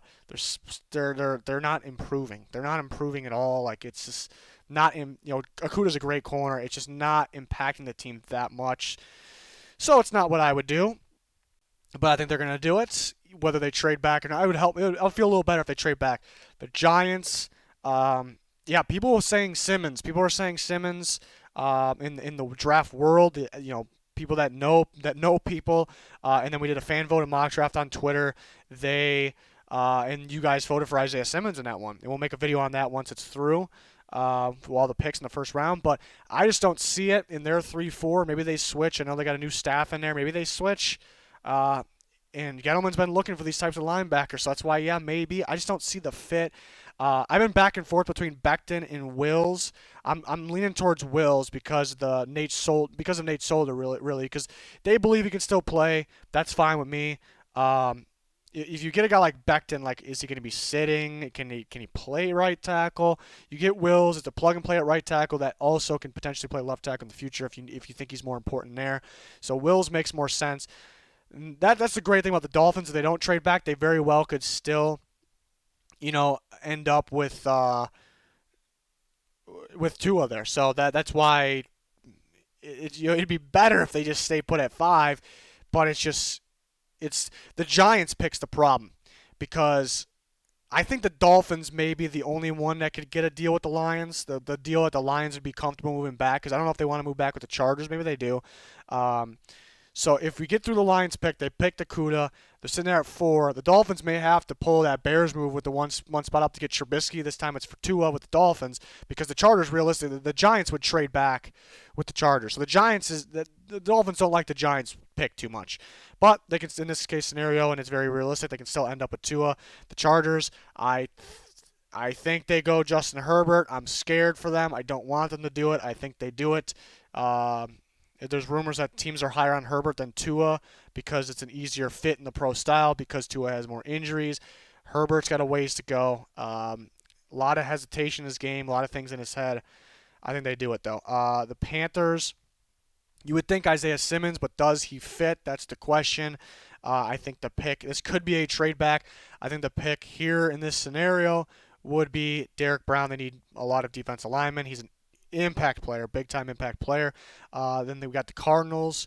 The Cardinals go Tristan Wirfs is the best fit there at right tackle right away, in my opinion. It could be a trade-back spot. You worry about – that's the problem. You worry about the Browns and the Jets in this area, 10-11, if you trade back behind them, kind of taking one of your guys because there's a couple left. But I think they go – so the problem with this is you have Becton dropping a bit, and Becton's a freak top-tier prospect in terms of offensive lineman compared to other draft classes. So that's a tough part. The Jags really can go man, oh, man. This is where it gets tough. How do you pass on Isaiah Simmons? They did add Joe Schober, who's going to play inside. They got Miles Jack as well. Do they pair Simmons with those guys? They could go Becton. You don't know. Robinson's he's okay. He's kind of iffy. Cam Robinson, that is. I think he's going to be a free agent next year, too, so they could go Becton. I'm starting to think receiver is a possibility because, yeah, it's a little disappointing. It's pretty much DJ Chark out there. Marquise Lee is always hurt. They can just get better. Westbrook's okay. They can definitely get better in some of those spots. So receiver is a possibility. This is a tough one. And what I think would actually happen. I just don't see how they can pass on Isaiah Simmons. My number 3 player in the draft, a guy that makes you instantly better, and sitting there at number 9, I just don't know how. You pair him, you put Schobert inside, that moves Miles Jack to outside where he belongs, and that moves Isaiah Simmons to outside that can also slide over in coverage. as well. So, and he can play safety, but to me, he's an outside linebacker in 4-3, which is a possibility that Jackson move to a 3-4. That's why they got Joe Schobert, and they want to keep Jack at inside linebacker, so they keep those two at inside linebacker. Then Isaiah Simmons doesn't really fit too well unless they want to play him at safety, but that's a tough one to predict. Browns, that's amazing right there. They get Becton at 10, then that's perfect. It might be best case scenario there for them. The Jets. Jets go. It's one. I'm going with one of the receivers here. Do they go? Well, see, they got Ruggs. Some people will have Ruggs higher. Do they go Ruggs? Do they go Lamb? Do they go Judy? That's the question. I think CeeDee Lamb is the safest pick. He has the most to his game. And the question is, Judy gets open so fast, like right away, because he's the best route runner maybe ever as a prospect. And Darnold, having a guy open that quickly, could do wonders for him. So you can argue that all those guys. I'm gonna go CeeDee Lamb still. I'm gonna go CeeDee Lamb there. I think that's the pick. I think that's most teams' number one wide receiver. Will it be the Jets? That's the question. Will the Jets blow it? That's a good question too. It's a team that Gase don't have a whole bunch of trust in. And I think he controls most of it over there. They could go a guy like I talked about that before. They could go with a guy like K'Lavon Chaisson too, who fits any scheme really, but they need another pass rusher there. The Raiders then go. I think the Raiders go Judy. Pair him with. Did I click Judy? Yep. Got scared. Thought I clicked somebody else because then you got to restart the whole damn thing. Pair him with Tyrell Williams in there, and then the Niners. This could be a trade back spot. I think they go Andrew Thomas, a possibility because they may need a left tackle of the future. That's actually a possibility there. Ruggs is a possibility. Man, this is hard to do. So many. I think they trade back. That's the problem. I think they would trade back because there's so many options. They can get one around here. Maybe as far as 21, the Eagles actually could trade up. The Eagles could trade up here and take Henry Ruggs. That's a possibility. But the Niners go. I think they would go Javon Kinlaw here. I think that's the route they go. Pair him with Ark Armstead, of course, would be a good pairing, replacing DeForest Buckner. The Buccaneers then go. Oh, it almost went Andrew Thomas right away. I like Henry Ruggs for the Bucs too. That would be 50-50 here. They go Thomas Ruggs because that third receiver is going to be that important in that offense. Very important. Ruggs is a perfect fit. But the chance to get a tackle of Andrew Thomas's caliber at 14 is rare, and Tom Brady will desperately need it. So probably Andrew Thomas. And then the Broncos get Henry Ruggs, so that works out pretty great for the Broncos. Then the Falcons get Chaisson to pair with Dante Fowler, but they do have Takk McKinley, who still has upside. Has been pretty damn disappointing. They go CJ the corner? CJ Henderson isn't my next best corner. I like Diggs next, and then I even like Gladney a lot next. Then somebody else. I really like Patrick Queen for them. I really like Patrick Queen to pair with Deion Jones for the Falcons. I think that might be the pick here. That they could trade back a little bit. Don't be fooled by that 30 rank that TDN has. I haven't seen it, but I think they go Patrick Queen. I think they like Patrick Queen. I think it's a tremendous fit. Maybe they trade back a little bit. I went with Patrick Queen there. Some people will disagree. I can't see the chat right now because I'm just looking at this, so let me have it. The Cowboys go Chaisson then. Even though they just got Alden Smith, they go Chaisson. No brainer there. Do have some other needs though. The Dolphins go. This is interesting too because I actually like somebody I like for them is Neville Gallimore, who can play nose. I think he could pair well with Christian Wilkins in there. Maybe a little early, but it wouldn't surprise me if he went this early because it's a rare type of nose tackle that can move around. He's a freakish, nose tackle that can get after the quarterback. Rare. Today's nose tackle that everybody wants. So he could go earlier. I think they have to go Josh Jones. Like he's going to be gone before their next pick. Maybe they don't have this pick. It's a plug-and-play tackle they desperately need for Tua, who they just took. So they have to go Josh Jones. And the Raiders next, they go man. I'm thinking corner. Yeah, they probably needed one even with Eli Apple, and then he kind of backed out of the deal. Maybe the Raiders backed out of it, which I think is a good thing for the Raiders, because I didn't think they really needed another corner like that. So predict the pick. Predict the pick.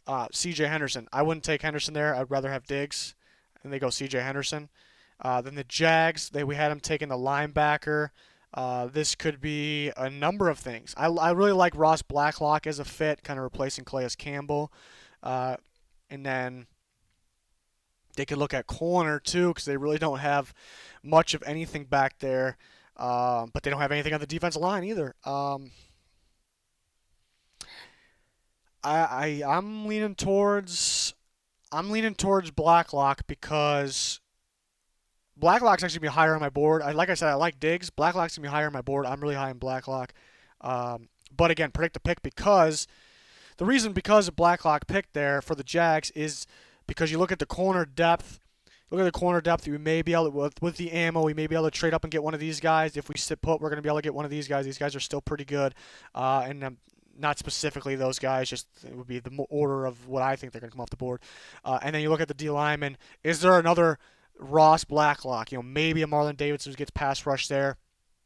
Maybe a Jordan Elliott, but you're really limited there on what you're going to get. So that would be the pick. And then the Eagles got to go receiver. Wild card could be a guy like Kenneth Murray here.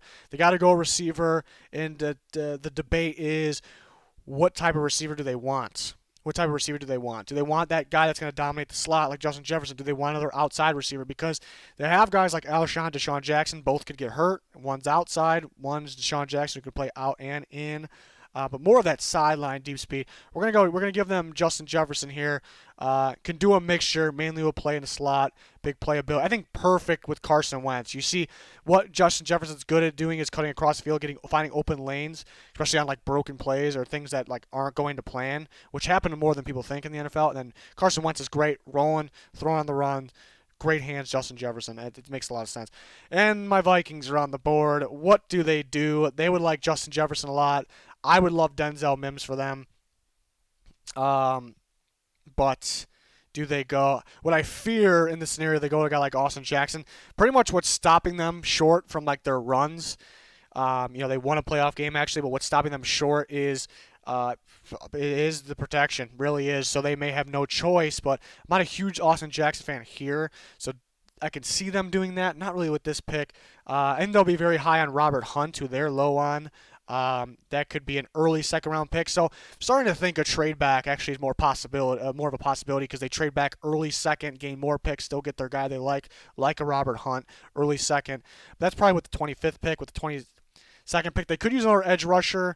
I think they'll like Gross Matos a lot. I think this is too early for him. They may like AJ Epinesa, but I don't think he fits the athletic profile that they like. And then you look at corner. You got Gladney, you got Fulton.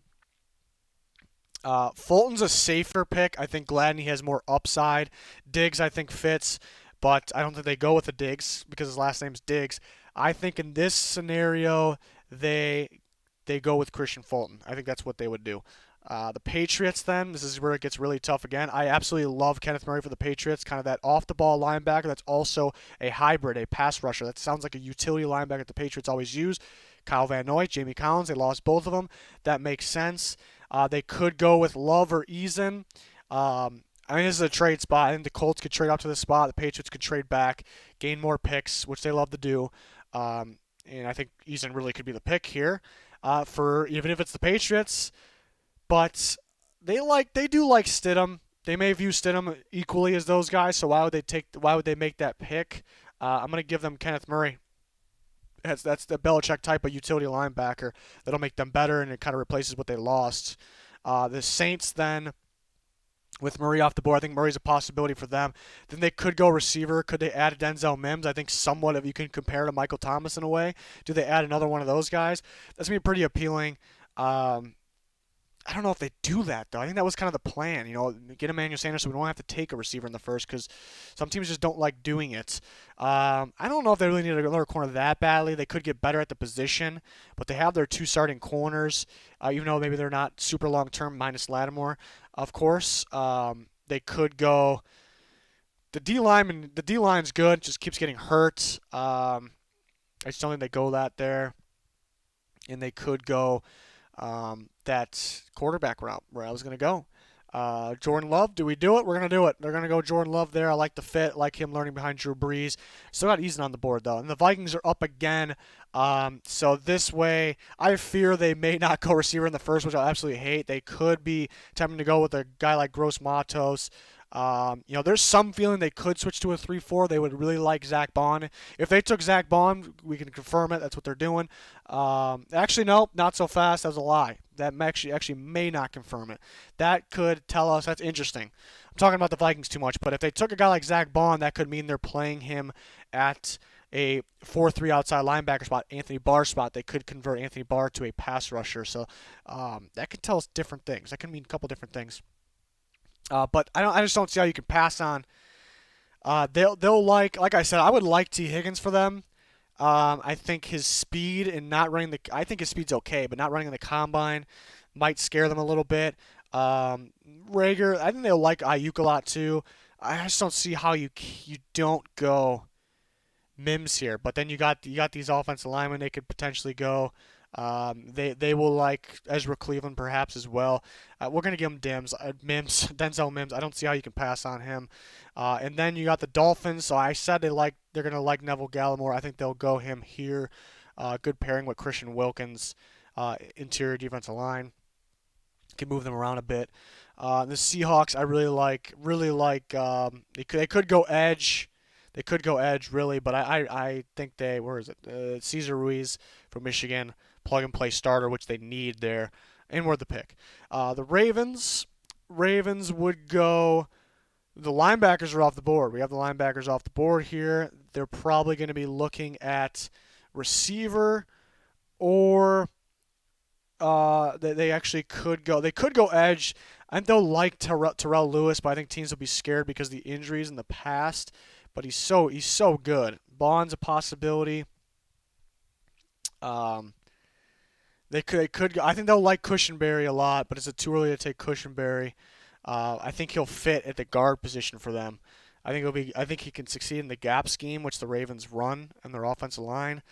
I still think there's a lot of talk about Higgins going round 2. There's just so much talent. There's so much big playability, all around talent. I think that's perfect outside of Hollywood Brown. Give him T. Higgins. Titans, I like the fit of Zach Bond. They could go that route. I think they'll like a guy like Marlon Davidson. I think with these corners, they have Butler and Adoree Jackson. Injuries there last year in both of those guys, and Malcolm Butler is under contract for another year, but could be cut after this year. It's a possibility. So they could go corner. They could go with a guy like Diggs. I think it's too early to take Davidson.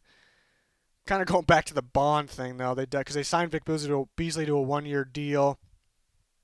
Could be Bond, AJ Epinesa, if they want to play him at 3-4 end, which I think is a possibility.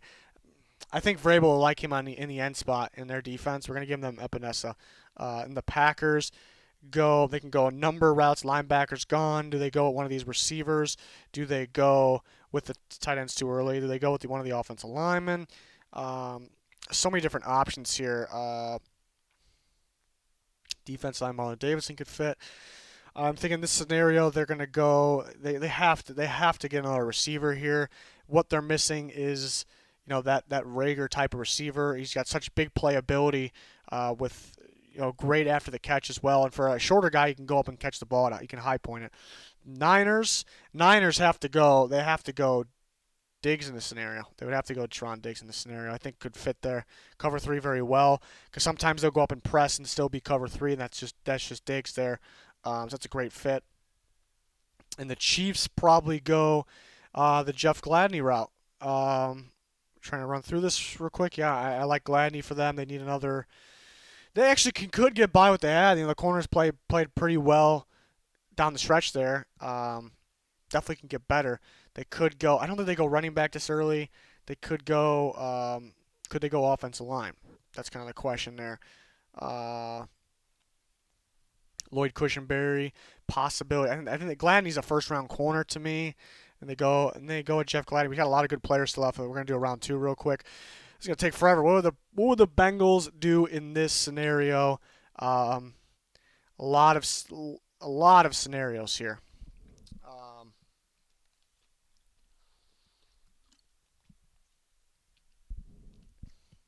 I would like Zach Bond for them. But they do play a 4-3. But I see the players they have to switch to a 3-4. But he could play a 4-3 still, just be off the ball more. So I do like that fit quite a bit there.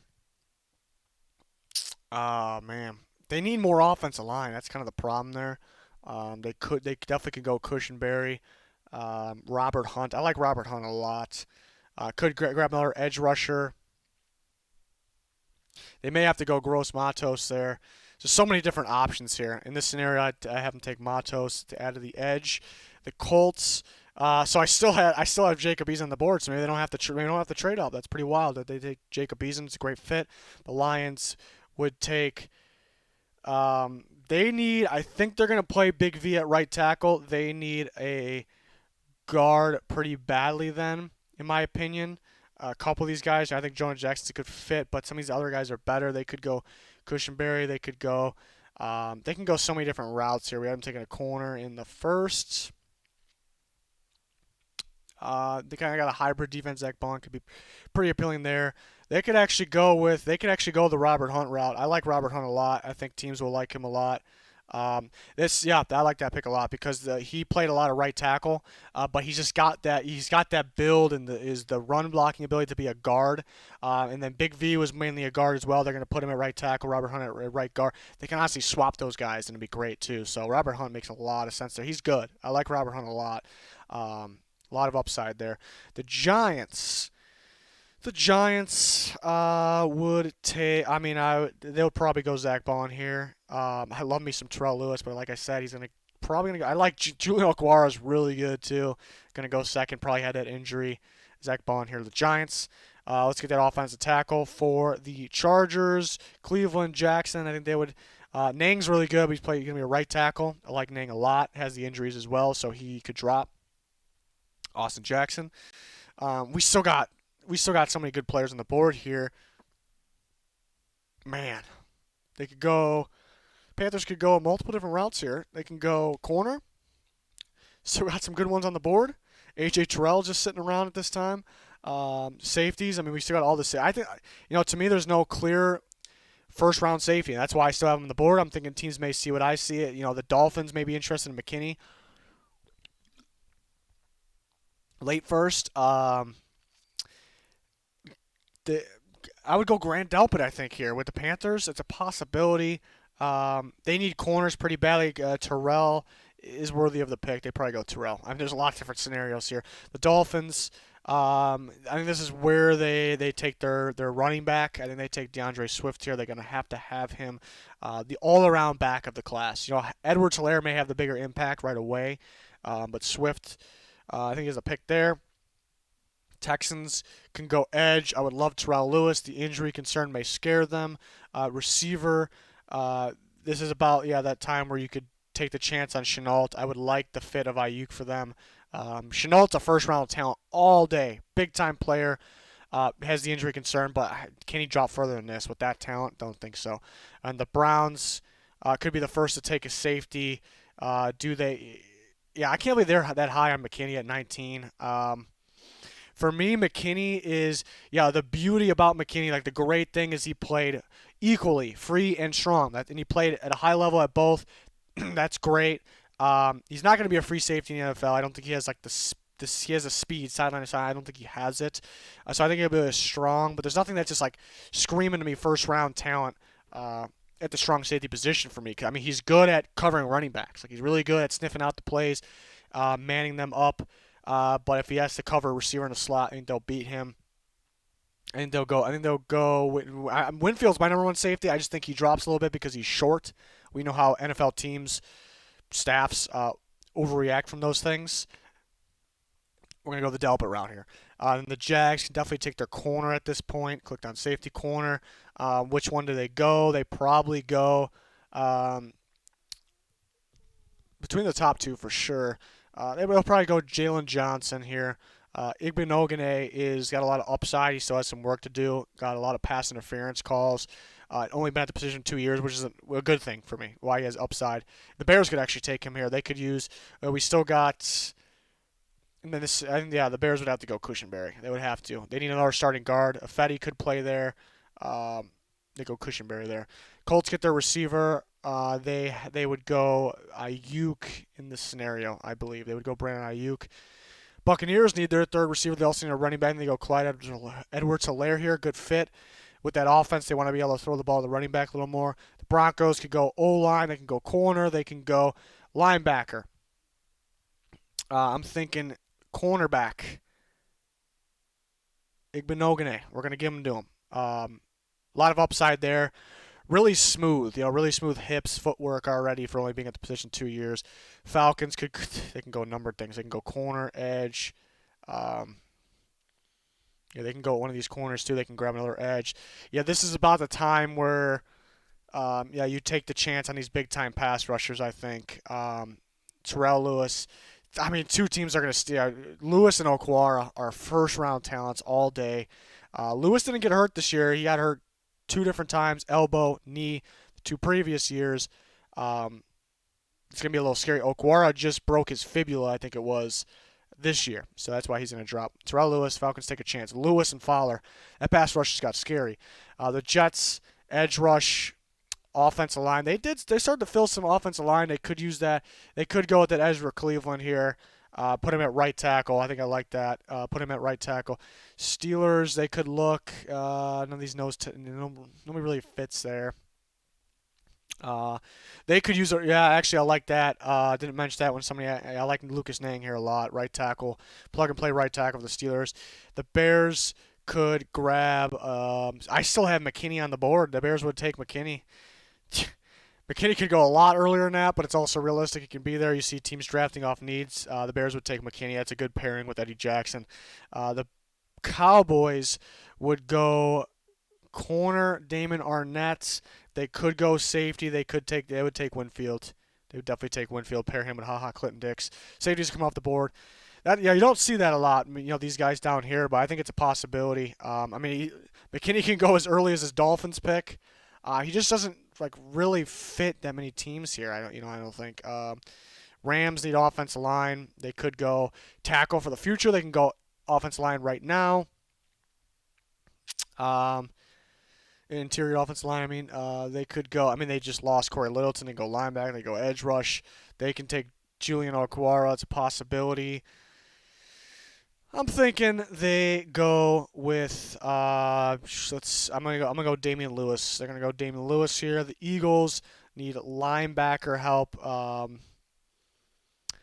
It would probably like Malik Harris. I think there's just more upside and just more you get from Jordan Brooks. I'd probably go that route. Go Jordan Brooks. The Bills get Okwara. I love the fit for Okwara on the Bills. It's an absolute steal. You can see it's a possibility. They would like Uche as well. Just get more out of Okwara there from the edge rush position.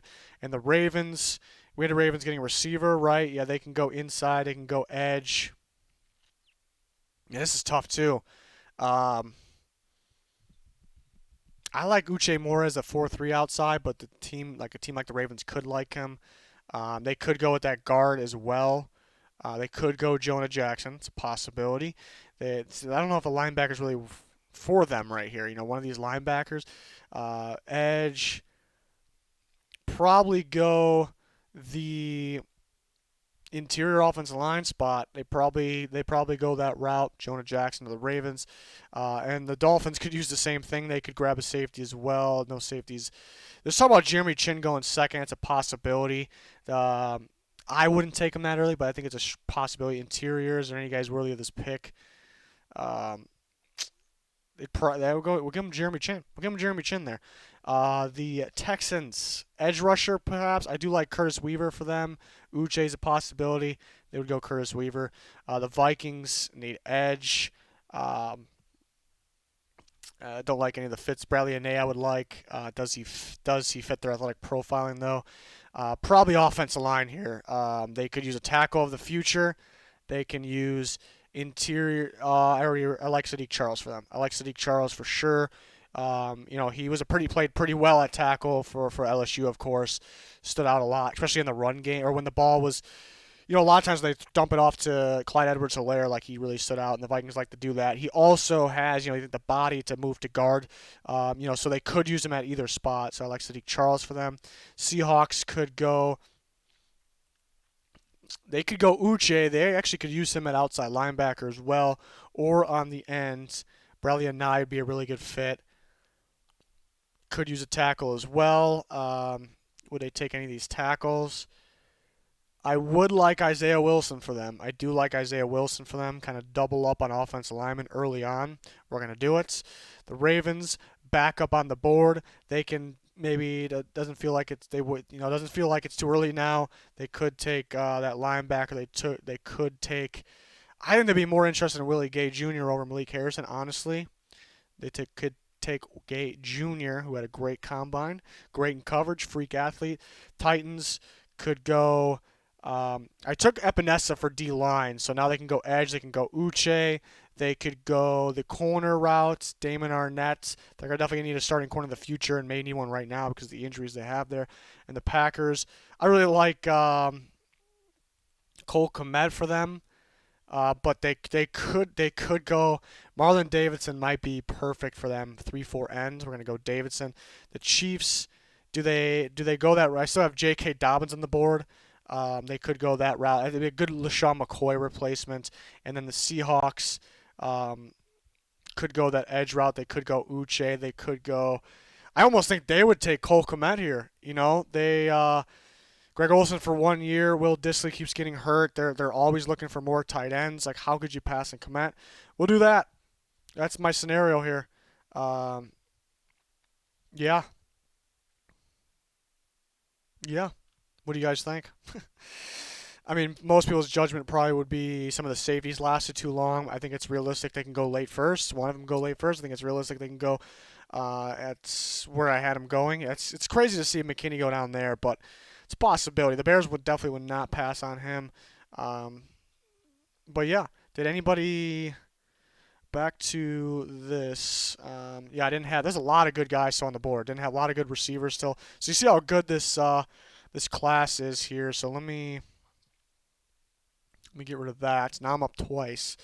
I'm gonna pull up other people's mock drafts. We've been live for so long. Did I miss any donations? I hope I didn't. I hope I didn't get any during that time because I didn't want to not appreciate those. So I missed those if that was a possibility. Let's see. We're looking for people's mock drafts. And I'm looking.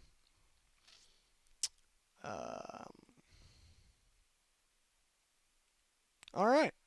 This is Conspiring Lemon on Twitter.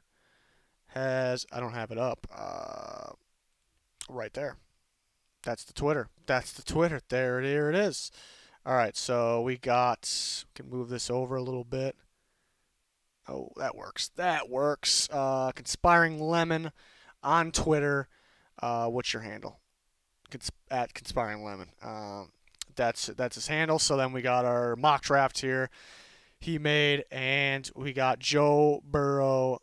I don't know what I just did. There we go.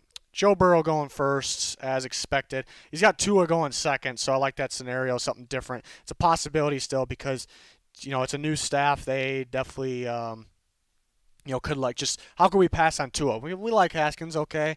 How can we pass on Tua here? So that's a possibility. So if that was the case, yeah. So we're going to be live during the NFL draft, like I said, day one. So this is kind of how, let's just say this happened. This is kind of how it would play out. We would be surprised. I'm going to have the other guys with me on the live stream. We would be surprised maybe a little bit by that, even though I know it's a possibility. But I wouldn't be able to. It's hard to pass on Chase Young, but at the same time, it's hard to pass on Tua. So I wouldn't really disagree with that. And the Lions are on the board here. They take Chase Young. That's amazing. Not expected. They get him. So the Lions just got better. With that pick, they can compete in NFC North for sure because they already can. I think the NFC North got weaker. The Bears, I think, got better. Everyone hates me for that. I think they got better. But I think the NFC North doesn't feel like as good of a division as it was maybe last year. But at the same time, anybody can win it. There's no weak link in the division.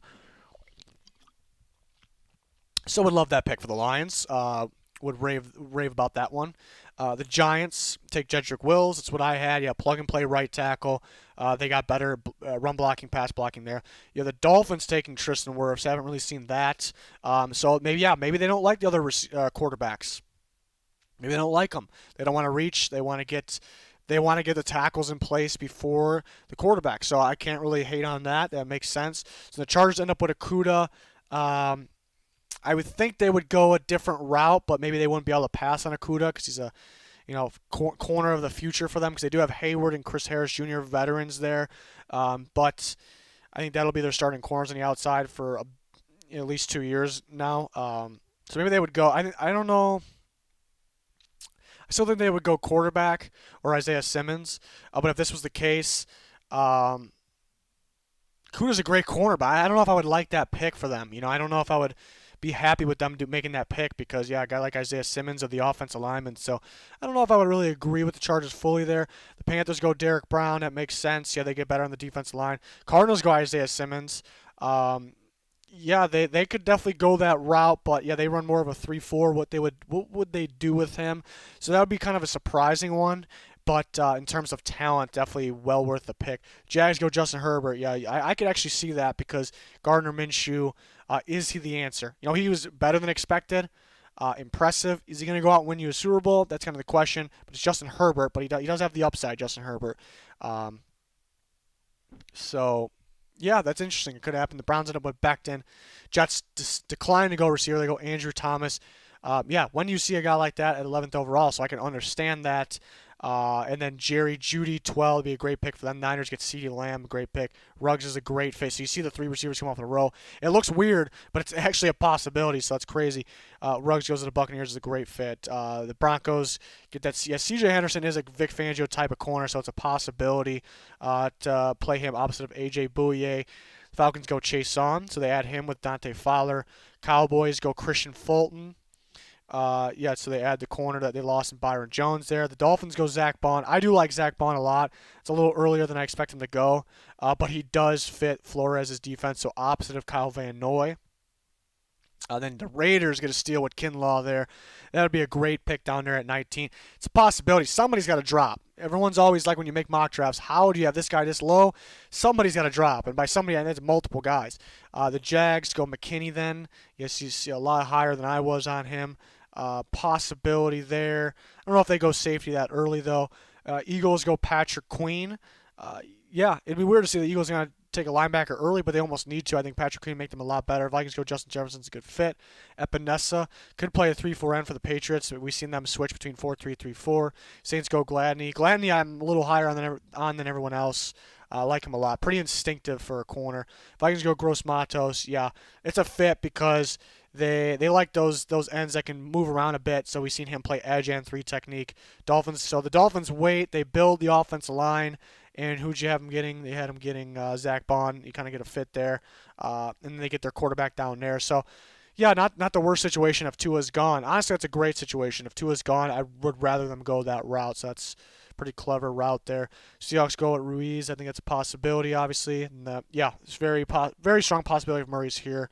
And the Titans could go Gallimore as well. Plug him in there. They lost Jarrell Casey.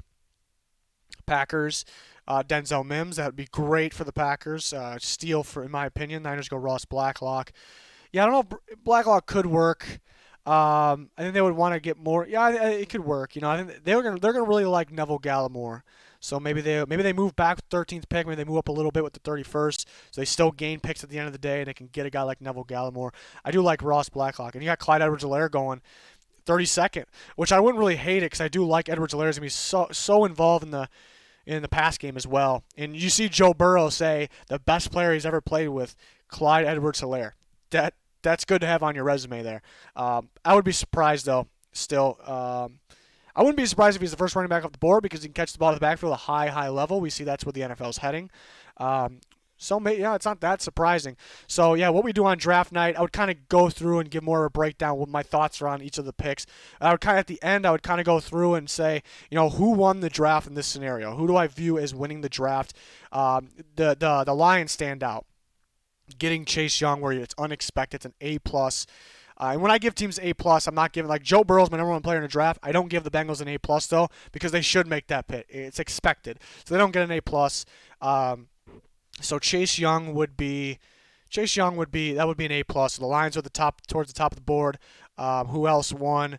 Um, even things like Isaiah Simmons, my third overall player, but at 8, it could be expected. Like it's well, not really for the Cardinals, but around 8, so you're not getting crazy value really.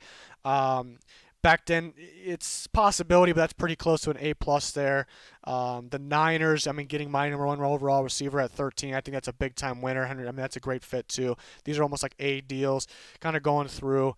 The Raiders getting Kinlaw there. The Vikings coming away, the team's coming away with multiple players that could be big for them. I like the way the Dolphins ended up too. The Packers, yeah. So I'd say if this were to happen, who I would announce as the 3 biggest winners, the 3 best value picks in my opinion in terms of getting better and in terms of fit, all of that combined, I would say the Lions won the day. I gotta scan through it again real quick. The Lions. It's hard not to say the Niners. The Lions, Niners, Raiders, and the Packers would win the day in my. Well, obviously the teams that got multiple players win the day, but in terms of single value picks, I think those 4 teams would win. Let's see if we have any more. Anybody else send me? I'll have to look through here in a second. Give me a second here. I'll have to look through see if anybody else send me one. I don't know what I just did. I'm always doing something here. But send me what else send me. Let's see. I think somebody DM me one. Let me check it out. It's a mock for.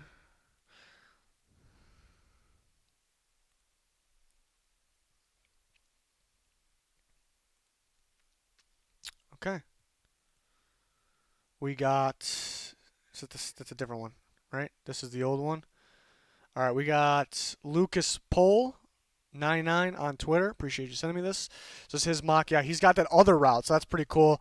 We see my direction, which is Chase Young, and we see another realistic scenario, which is Tua Tagovailoa, and then we see the other realistic situation, which is Mekhi Becton replacing Trent Williams, because that's a pretty important spot, pretty big hole. So all very realistic scenarios, really here. So I don't know how I would view that. Well, how I would grade it though, because I do like Becton, but how do you pass on Young or Tua? It's tough. But I understand. You can't hate on it at all because you understand filling that important spot. So very interesting to see. And the Lions once again end up with Chase Young. The Giants go Jedrick Wills. So that seems to be common. Dolphins get Tua. Chargers get Herbert, which again, I wouldn't love that. I wouldn't be thrilled about the Chargers on draft night if that was the pick. Panthers get Akuda, so they get pretty good value there. I would like the fit, definitely the need there. Even though I'm not fond of taking corners super high, because they don't impact as much as some other position, even like Isaiah Simmons. But I would like that for the Panthers. Cardinals take Wirfs. Jags take Isaiah Simmons. So yeah, this is a lot of common things here. That's very realistic. Andrew Thomas. They go. You see the receivers start to come off. CeeDee Lamb. The Raiders take Jerry Jeudy. The Niners go Javon Kinlaw. So you got Brown dropping to 14th, and people may say Brown's not going to drop that far. I'd still say it's somewhat realistic. He wouldn't get by the Niners, honestly. I think Kinlaw. Brown's the okay. Let me reset here. The tape says Derek Brown. The upside says Javon Kinlaw. So if you have Javon Kinlaw ahead of Derek Brown on your board, will say, I can't really argue with you. Javon Kinlaw, I think, actually may be more effective as a pass rusher, even an interior pass rusher, than Brown, even though Brown has it. Kinlaw, they weigh about the same. I keep bringing this up. It doesn't mean a whole lot. Kinlaw and Brown weigh about the same. Well over 300 or 305 to 310, somewhere in there. Kinlaw is pure muscle. The guy's an absolute freak. You got to appreciate that. Some teams may appreciate that. Another weird thing, he was almost better when he was doubled than when he was singled, which is kind of odd. I don't know if that's great or not. I mean, sometimes he would just dominate guys one-on-one. But there's times where you see how dominant he is against 2 guys, and he wins. But then you see him against 1 guy, and you just expect every time him to dominate. Not really the case. And he was tripled at times, actually, too. But I think it's realistic that the Niners can end up with Brown. I think he could drop there. Then Henry Ruggs to the Broncos, C.J. Anderson to the Falcons. And then you got Chase on to the Cowboys, of course, and then how would I view those? Yeah, I would like Chase on. Yeah, that's common. Yeah, the Falcons definitely can go Henderson. Dolphins go Josh Jones. Raiders go Kenneth Murray. They can kind of use him, yeah, because they filled their some linebacker holes, so they kind of can use Murray almost on the edge a little bit at times. That'd be pretty cool. Christian Fulton, Justin Jefferson for the Eagles, Jeff Gladney for the Vikings. Patriots go Jordan Love. Saints go get Patrick Queen there. Neville Gallimore at D lineman. I would like that. They got Michael Pierce in free agency, so I don't think they go Gallimore because of that. Gallimore's a great player, but yeah, it's almost like two of the same player. I think they'll be in the market for more of a guy that can play the three tech, which actually Gallimore could play pretty much anywhere, so wouldn't rule it out completely. Dolphins take Swift in the first round. Josh Jacobs, some of us didn't really expect to go first, maybe early second last year, and he went around these parts, so possibility. Gross Matos, yeah, if they don't go Ruiz, they can go Gross Matos for sure. Then the Ravens take Ruiz, they can put him at guard. The Titans go Ross Blacklock to play the 3-4 D tackle spot, or DN spot perhaps. And the Packers, yeah, Denzel Mims as well. The Niners go Chenault, another Debo Samuel type, maybe a little more downfield to add with the Debo Samuel. And the Chiefs go A.J. Terrell. So yeah, realistic drafts. Yeah, winners of in this case, the Lions with Chase Young would still be a big time winner for me. Yeah, the Jags getting Isaiah Simmons down at 9 is pretty big, in my opinion. The Buccaneers getting Derek Brown. So that would be who else? The Packers getting Denzel Mims, I think, is crazy down there. I like Ross Blacklock on the Titans. So a lot of winners in this. I would like the Chenault. It's risky because the injury. I'm a big Chenault fan. Dropped him down a little bit because the injury concern, along with the durability concern. I would like him with the Niners. But those ones would be that I named would be the winners of yeah the that draft and that scenario. We got a bunch of requests here. Somebody else sent me one yesterday, I thought, too. Apologize if I missed one here. White screen. There we go. Another scenario. We got Joe. Who was this? Drayton Davis. At Drayton Davis. Appreciate you. Close this one out. 3 weeks out. Only 3 weeks out. It's wild. The Bengals take Joe Burrow. And he's got the Chase Young. So we get the different scenario every time. Lions go Akuda. Again, I explained it. Wouldn't be thrilled taking a corner third overall. Felt like the Lions don't get a whole bunch better at that point. So yeah, we could see it. This is very realistic here. The Jags decided to go the Kinlaw route, more upside, very possible. We see that the three receivers come off in a row, very possible. Andrew Thomas ends up with the Bucks. C.J. Henderson with the Broncos. Derek Brown, he has Derek Brown dropping too. I don't know if he gets by the Niners. I think it's possible he can drop a little bit. It's possible Kinlaw could go ahead of him. I just don't think he gets this far. But if he does, Grady Jarrett, Derek Brown, ridiculous. And then we see, yeah, some picks as expected. Eagles go Kenneth Murray. Patriots go Zach Bond. That is a fit as well. I like Kenneth Murray or Bond for the Patriots. Vikings go Gross Matos. Justin Jefferson, we see that's kind of common. Yeah, Ruiz, Epinesa for the Seahawks, very strong possibility. The good fit Ravens, Denzel Mims. Titans get that Gallimore. We see Blacklock. We see Gallimore. Rager for the Packers. Diggs, I love the fit for Diggs, the Niners. Yeah, so very realistic draft, except I don't think Derek Brown's going to drop that far. I think somebody's always got to drop. So when people get mad when some guys drop, I just think around the Niners is probably the latest he'll go.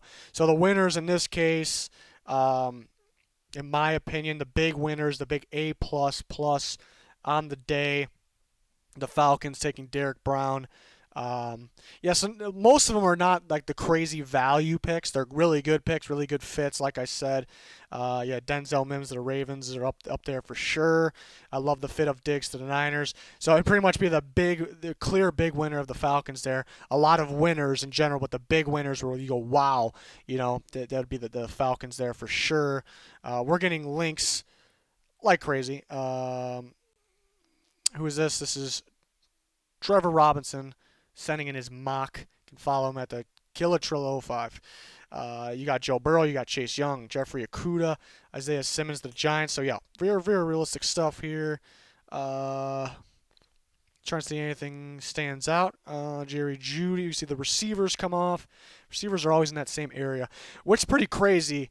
because the receivers on my board are going to be higher in this. But we all put these guys here in the mock draft. What's stopping us from predicting they can go up here? I even asked myself that. Um, what's I guess it's hard to, what's the Jaguars can take one. They're that good. They're that good, and I can ask people the question of, people have Okuda higher than a corner that has to cover receivers, higher than those receivers.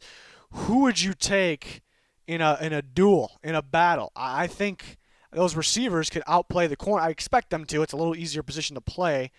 I just, so why aren't we putting the receiver? I'm asking myself that too. And everybody out there, like what's stopping teams from taking these receivers earlier? So that's pretty interesting. Something that may surprise people that actually realistically could happen. The receivers can definitely go earlier. But then we got, like I said, McKinney is a good pick for the Dolphins, but he realistically could go in the second round. And then we got, Denzel Mims to the Eagles, which I would like. See, so the Vikings end up with Gladney and then Jefferson with the second pick. Josh Jones for the Dolphins. Yeah, Josh Jones for the Dolphins at 26 would be great if they can somehow manage that. See, Epinesa to the Titans. Chenault to the Packers. Would like that.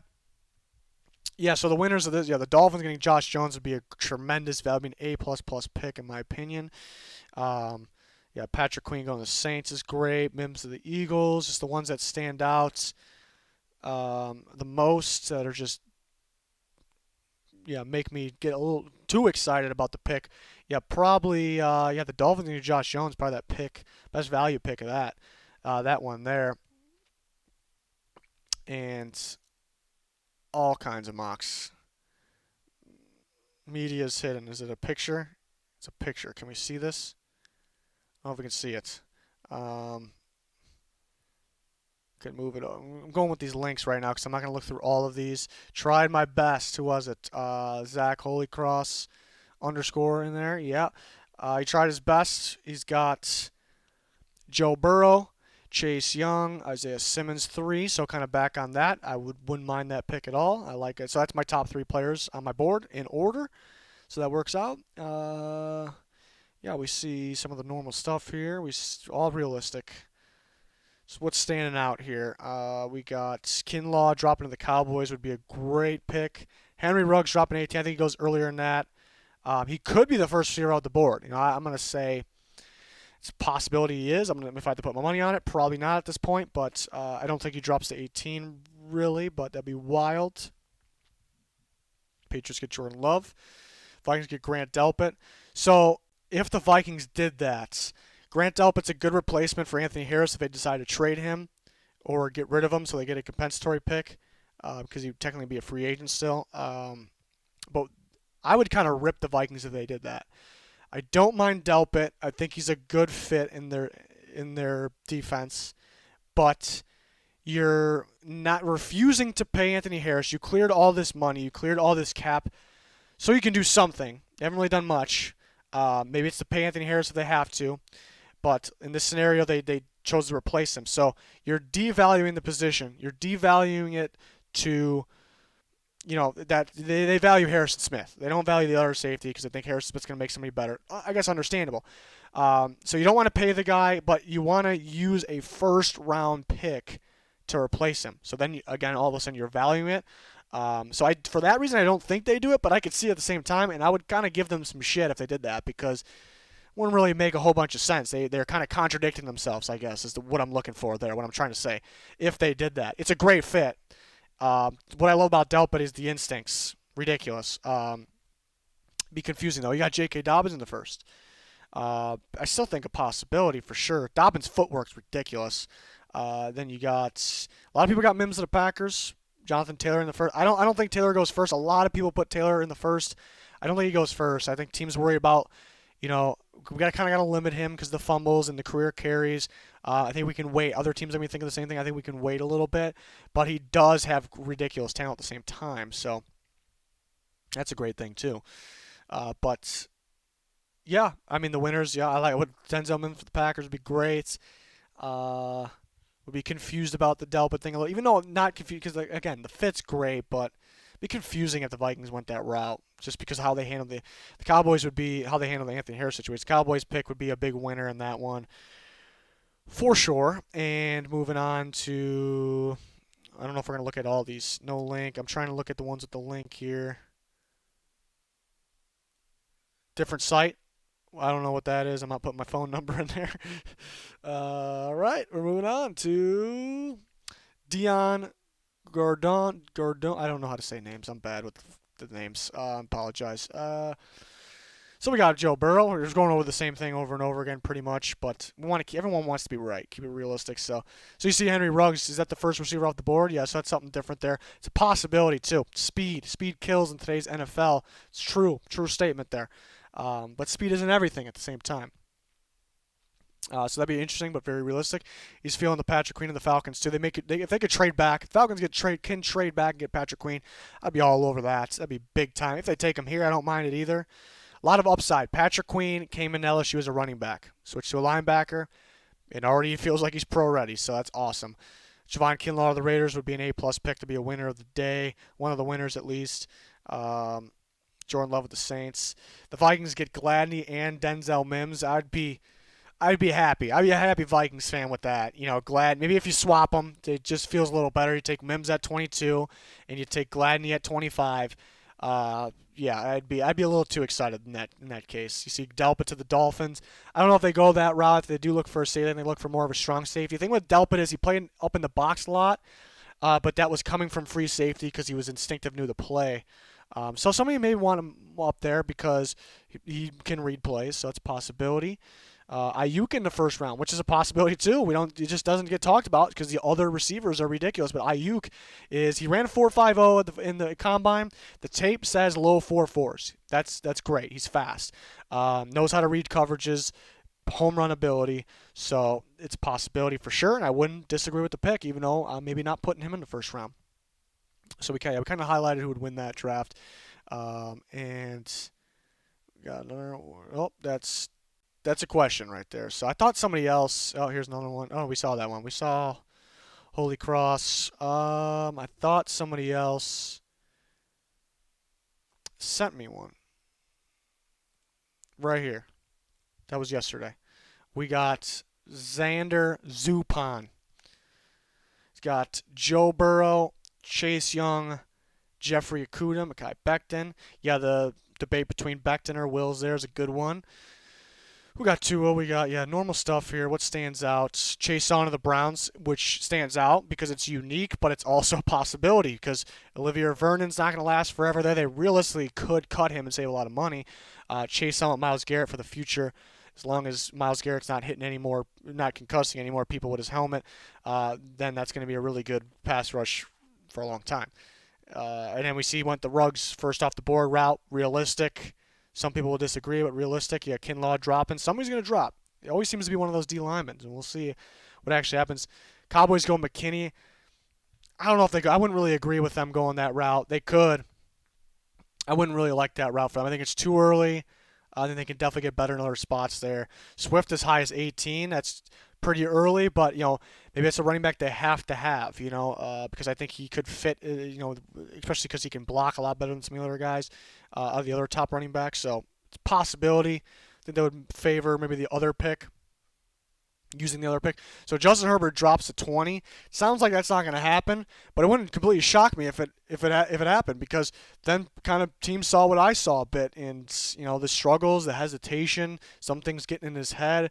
Like Oregon had to kind of scheme an easier offense around him. So and he went the Grant Delpit. I kind of explained that. That would confuse me.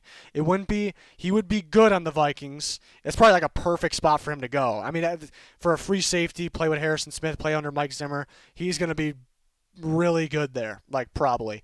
But it would confuse me for the reasons I explained. Like they devalued the position with Anthony Harris, and then all of a sudden they're valuing it as a first-round pick. Would be kind of confusing. We'll see if it happens. They take Gladney. You got Kenneth Murray of the Dolphins. Yeah, he can fit that Flores defense for sure. Another Van Noy in there. A little freakier version. Vanessa, Josh Jones to the Ravens. Yeah, there's rumors that some teams like Josh Jones at guard, so that's cool that you put that there at guard. So I'm guessing yeah he want him at guard. So he actually could start right, be a plug and play dominant guard right away. I like him at tackle. I don't see any reason to move him, but if you need a guard and you want him to start and you don't need the tackle, which the Ravens don't, then yeah, that offense line's that dominant. So I'm glad that you put that there because that's an interesting one. And very realistic. Titans go Denzel Mims. Another interesting one, and you can make the case for a lot of different things here because I actually like it because the Titans got a pretty good trio. They got A.J. Brown. They got Corey Davis, of course, who they picked fifth overall, who's solid. You expected a little more, but pretty solid. And then Humphreys they got last year. But Corey Davis could be gone soon. If they don't want to pay him the money, if they want to pick up the option for next year, it's a lot of money, maybe a little too much, but they could because he is getting better. And then Humphreys, actually, I don't expect him to be cut, but he could be cut after this season. They can save a bunch of money. So they could need a receiver of the future. And the idea of A.J. Brown and Denzel Mims, it's kind of like the A.J. Brown with Decaf Metcalf. That's great. That's great. It helps Tannehill out. The Titans run to open up the pass. Pass can be pretty wide open when a guy like that. So I like that. Who was this? This is Xander Zupon. He went outside the box, but it's very cool with the Josh Jones and the Denzel Mims there because there's reasons why they look confusing. Why would they do that? There are good reasons why things like that could happen. And there's always picks like that every draft. And the Packers go Gross Matos. A little more of a long shot, but we've seen him kick it inside, play inside, so I think he actually could play 3-4 for them. But I thought they may do that with Rashawn Gary, who they drafted last year. That was a little confusing. I viewed him as a 4-3 end, which I view Gross Matos. So it'd kind of be the same thing, so I don't think that one would happen. Chenault for the Niners. Another Deebo Samuel type player, and then J.K. Dobbins. So somebody else with J.K. Dobbins in the first round of the Chiefs. But yeah, pretty good. You can see him. I kind of feel it as a LaShawn McCoy replacement, more involved, because yeah, Dobbins not gonna be involved too. He got better at it, but not too much. Catching the ball to the backfield. More Damian Williams. Good pairing. Good pairing. And then Damian Williams, they didn't like. Remember, they didn't really like him last season for the most part. I know he was in and out with injuries, so they could be looking for a running back in the first round. That's a good mock draft. It's unique. I'm not saying it's going to happen. It's good because it's unique and realistic. I like that one. Anybody else here? Try this one for size. There's this one too. Let's see.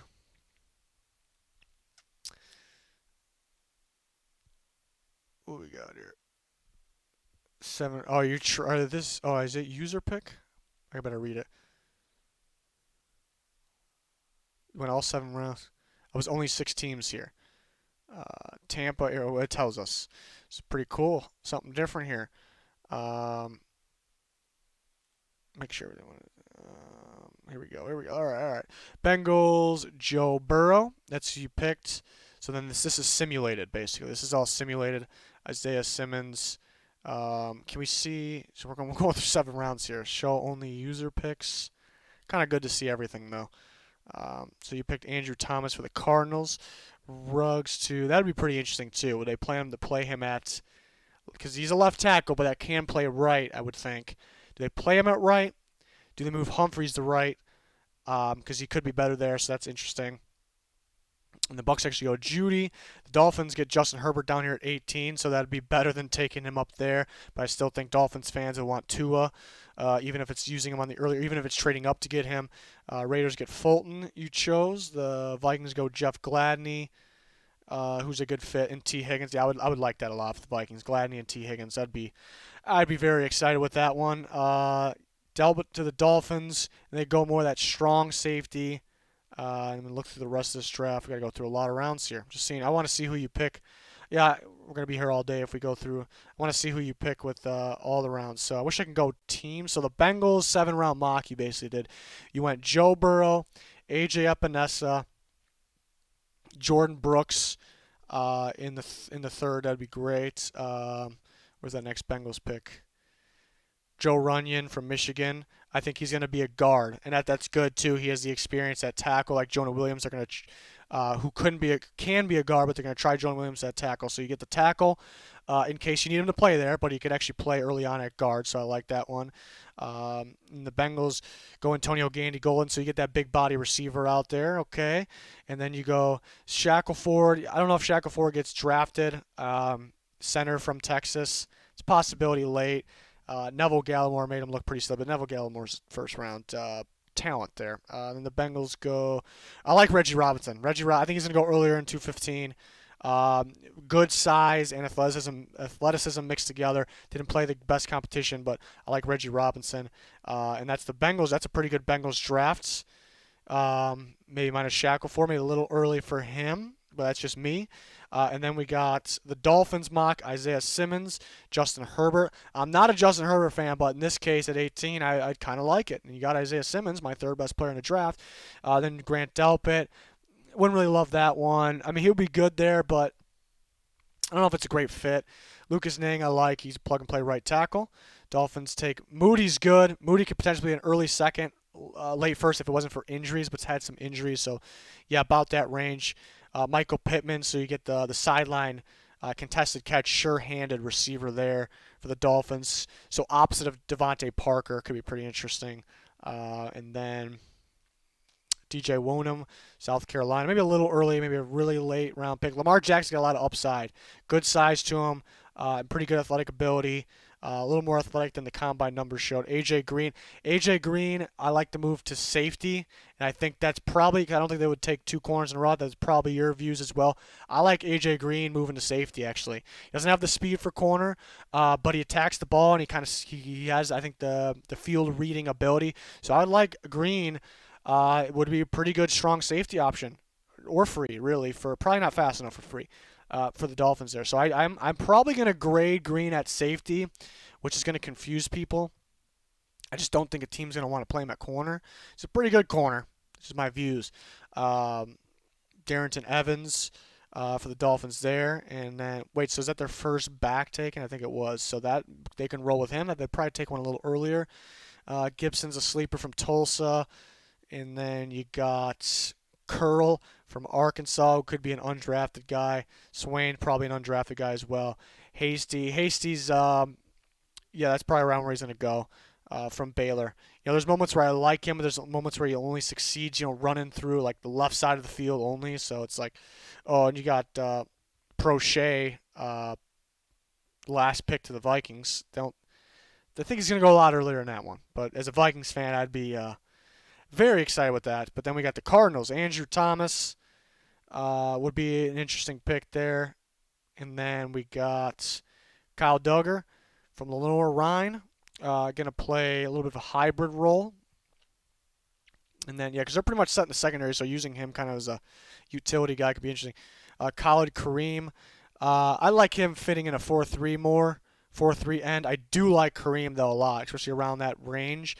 Cardinals running a 3-4. I'm not saying he can't do it. I just like him in a 4-3 more. Isaiah Wright, that's I think he's more. I think it's too early for Isaiah Wright there. Where else we got the Cardinals? Michael Walker, who they kind of use, Fresno State kind of used as an edge / off the ball. To me, he's not a pass rusher. Use him off the ball, so that would mean 4-3 outside linebacker. So I don't think he would go. I don't think he would fit the Cardinals defense. But he's an intriguing prospect. Kamel Martin would fit. I think they would play him inside in the 3-4. And that does that for the Cardinals. So then we got what do we got left? The Raiders and the Vikings. Been streaming for so long here. And we got the Bucks as well. The Raiders take Henry Ruggs, Christian Fulton. That's a good day in round 1. And then they go Biotish. Could play center or guard, depth right away. Evan Weaver at linebacker, probably would be depth. Burgess would probably play. He's really actually, it's weird that you put him there because I would compare him to a guy like Lamarcus Joyner, a safety that can play safety, play in the slot a bit, so they kind of have that filled. Thaddeus Moss would be fun with Waller. And then we got Claude Davis, who had a pretty good combine there, interior defense lineman from Nebraska. And that's a bit for the Raiders. And then we got the Buccaneers, Jerry Jeudy, DeAndre Swift. It's a good good start to the draft so far. Good day. Tega Wanago. It's a real good draft for the Buccaneers so far. Strobridge, I like at 3-4 end. Um, could give Golson a run for his money there. It's a really good Bucks draft. Solomon Kinley, solid. Anthony Gordon to learn behind Brady. Gordon's got that big playability. Um, Against good pressure, he struggled a little bit. Air Force got some really good pressure on him, kind of made him confused back there a little bit. Mike Dana. This is that's an ideal draft for the Buccaneers. And then we got my Vikings. I had to do the Vikings for me. There you go. Yeah, would I hope I would be wearing a diaper if that happened because I would be it'd be filled up if that happened. Willie Gay Jr. Could fit. They don't really value that third linebacker spot much because they play a lot of with just Barr and Kendricks out there, but that would be appealing to them. His athletic ability, kind of play him outside, use Barr as more of pass rushers. That'd be interesting. Jalen Hurts. They're not going to take Jalen Hurts. The Vikings are just pro-style offense. Jalen Hurts ain't going to fit. It would shock me if they did that. Wouldn't mind it. It would shock me. Brelly and I there would be. I would love that. Absolutely love that. He's really good technique, really strong hands. Just lacking a little bit in the athletic department, but more athletic on the tape. Would really love that pick. It would be a steal. Bravion Roy would be a depth. I think they have those depth guys. It's kind of go big or go home with the defensive linemen. More mainly at the 3 technique defense linemen because they have a long list of depth guys that are pretty good. It's kind of go big or go home there. J.R. Reed, which is actually Jake Reed's son, the former Vikings receiver, part of maybe the greatest trio of all time with Randy Moss and Chris Carter. Former Vikings actually have sons in this class. They got Winfield's son, you got Reed's son, and Moss. That's crazy. So 3 Viking greats, I call them greats, sons are in this draft class. 2 of them are safeties, Reed and Antoine Winfield. Pretty wild. But yeah, that's a good free safety. Yeah, I think he would play. If they decide to move on from Anthony Harris, maybe he played on the franchise tag and they moved on from him after this year. J.R. Reed is that free safety next to Harrison Smith. Harrison Smith plays both, but he plays technically neither are free or strong. But Harrison Smith comes up in the box a lot, so one that played in the back end is going to be the one they're going to use these days. And that's don't have much on. I don't know how to say his name to be honest. Calvin Throckmorton would absolutely love there. 205, I think he'll be gone a little earlier. Guy that played all over the offense line, played every spot at one point. I think he'll be a very good guard at the next level. Jared Pinkney. I like around these parts. The Vikings have a lot of tight ends, but they love tight ends. Don't think they go that route. Chris Williamson and then Prochet, which is going to go a lot earlier than that. That would be the pick of the century right there if it happens. So, yeah, I think I've been on here a lot. Hopefully I didn't miss anything. The chat was supposed to be rolling on the screen, too. I don't think I did that. So I got some things to fix. I've been live for 2 hours and 20 minutes. Jesus. We're going to wrap it up. I'll try to do this every single weekend. Leading up to the draft, we can do some after, too. So we're going to try to keep doing these. And we can keep on talking. We'll have our videos. I know the chat pops up on the screen sometimes. So we're going to have all kinds of videos still. My prospect rankings, I'm still putting those together. Usually at this point, I'm through all the tape right now. Done with it all. And I like to double check things, go through things multiple times. Receivers, especially those receivers that I've watched a million times, they're so close. Like, how do I split up T. Higgins and Denzel, it's an example, So I'm trying to figure all those things out, make the prospect ranking videos, and then get ready. The other guys are gonna be with me in the draft. They're with me with the podcast, other videos. They're gonna get through watching some draft too, some tape, so they're ready to give you guys some info as well. I hope. But yeah. Is that it here? That's it. Anybody that donated, I really appreciate. I appreciate anybody for being here that watches our videos. We're growing, and that's thanks to you guys out there. So I really appreciate it. Donations were crazy today. The Genius Pack fan stood out the most there. I'm wearing a Vikings hat here, and he's out there, the Packers fan, donating like crazy. He's a beast. Somebody asked me to check their mock one last time. I'm too nice here. I'm gonna have to go check. Where'd you send it to me? I don't know which one yours is. I don't know whose is whose. There's so many. We can get to them next time. Been live. I apologize. We're gonna wrap this up. We're gonna end it, and we're looking at random people's tweets here. Oh, but he donated, so I gotta check. Check DM on Twitter. Let me know what you think. Again, Michael Satches Jr. Probably not saying your last name right. Donated a couple times today, so I appreciate you, longtime supporter. Really appreciate it. Let me check. I know you're right. You're right there. View this. It's a Saints mock. Oh, that's how we get that up. Okay. Um, it's in reverse order there. So at the bottom, Patrick Queen would be great for them. Van Jefferson, he has a slight injury, couldn't work out the combine. With the quarantine going on, that hurts. That hurts him a bit. So he'll drop an excellent route runner, maybe the second best, just based on route running. The second best after Jerry Jeudy, just maybe. So that's how impressive he is. So that would be great for the Saints. Devin Duvernay I like a lot too. If Devin Duvernay is a safe pick, like you know what you're going to get from Devin Duvernay from Texas. You're going to put him in a slot. You can throw him a screen pass. You can throw him the deep ball. And he can break some tackles out of the catch. Built like a running back and a former track athlete there. So Duvernay is a very safe pick, not getting enough talk. Lamar Jackson, I like the upside from him, from Nebraska for corner.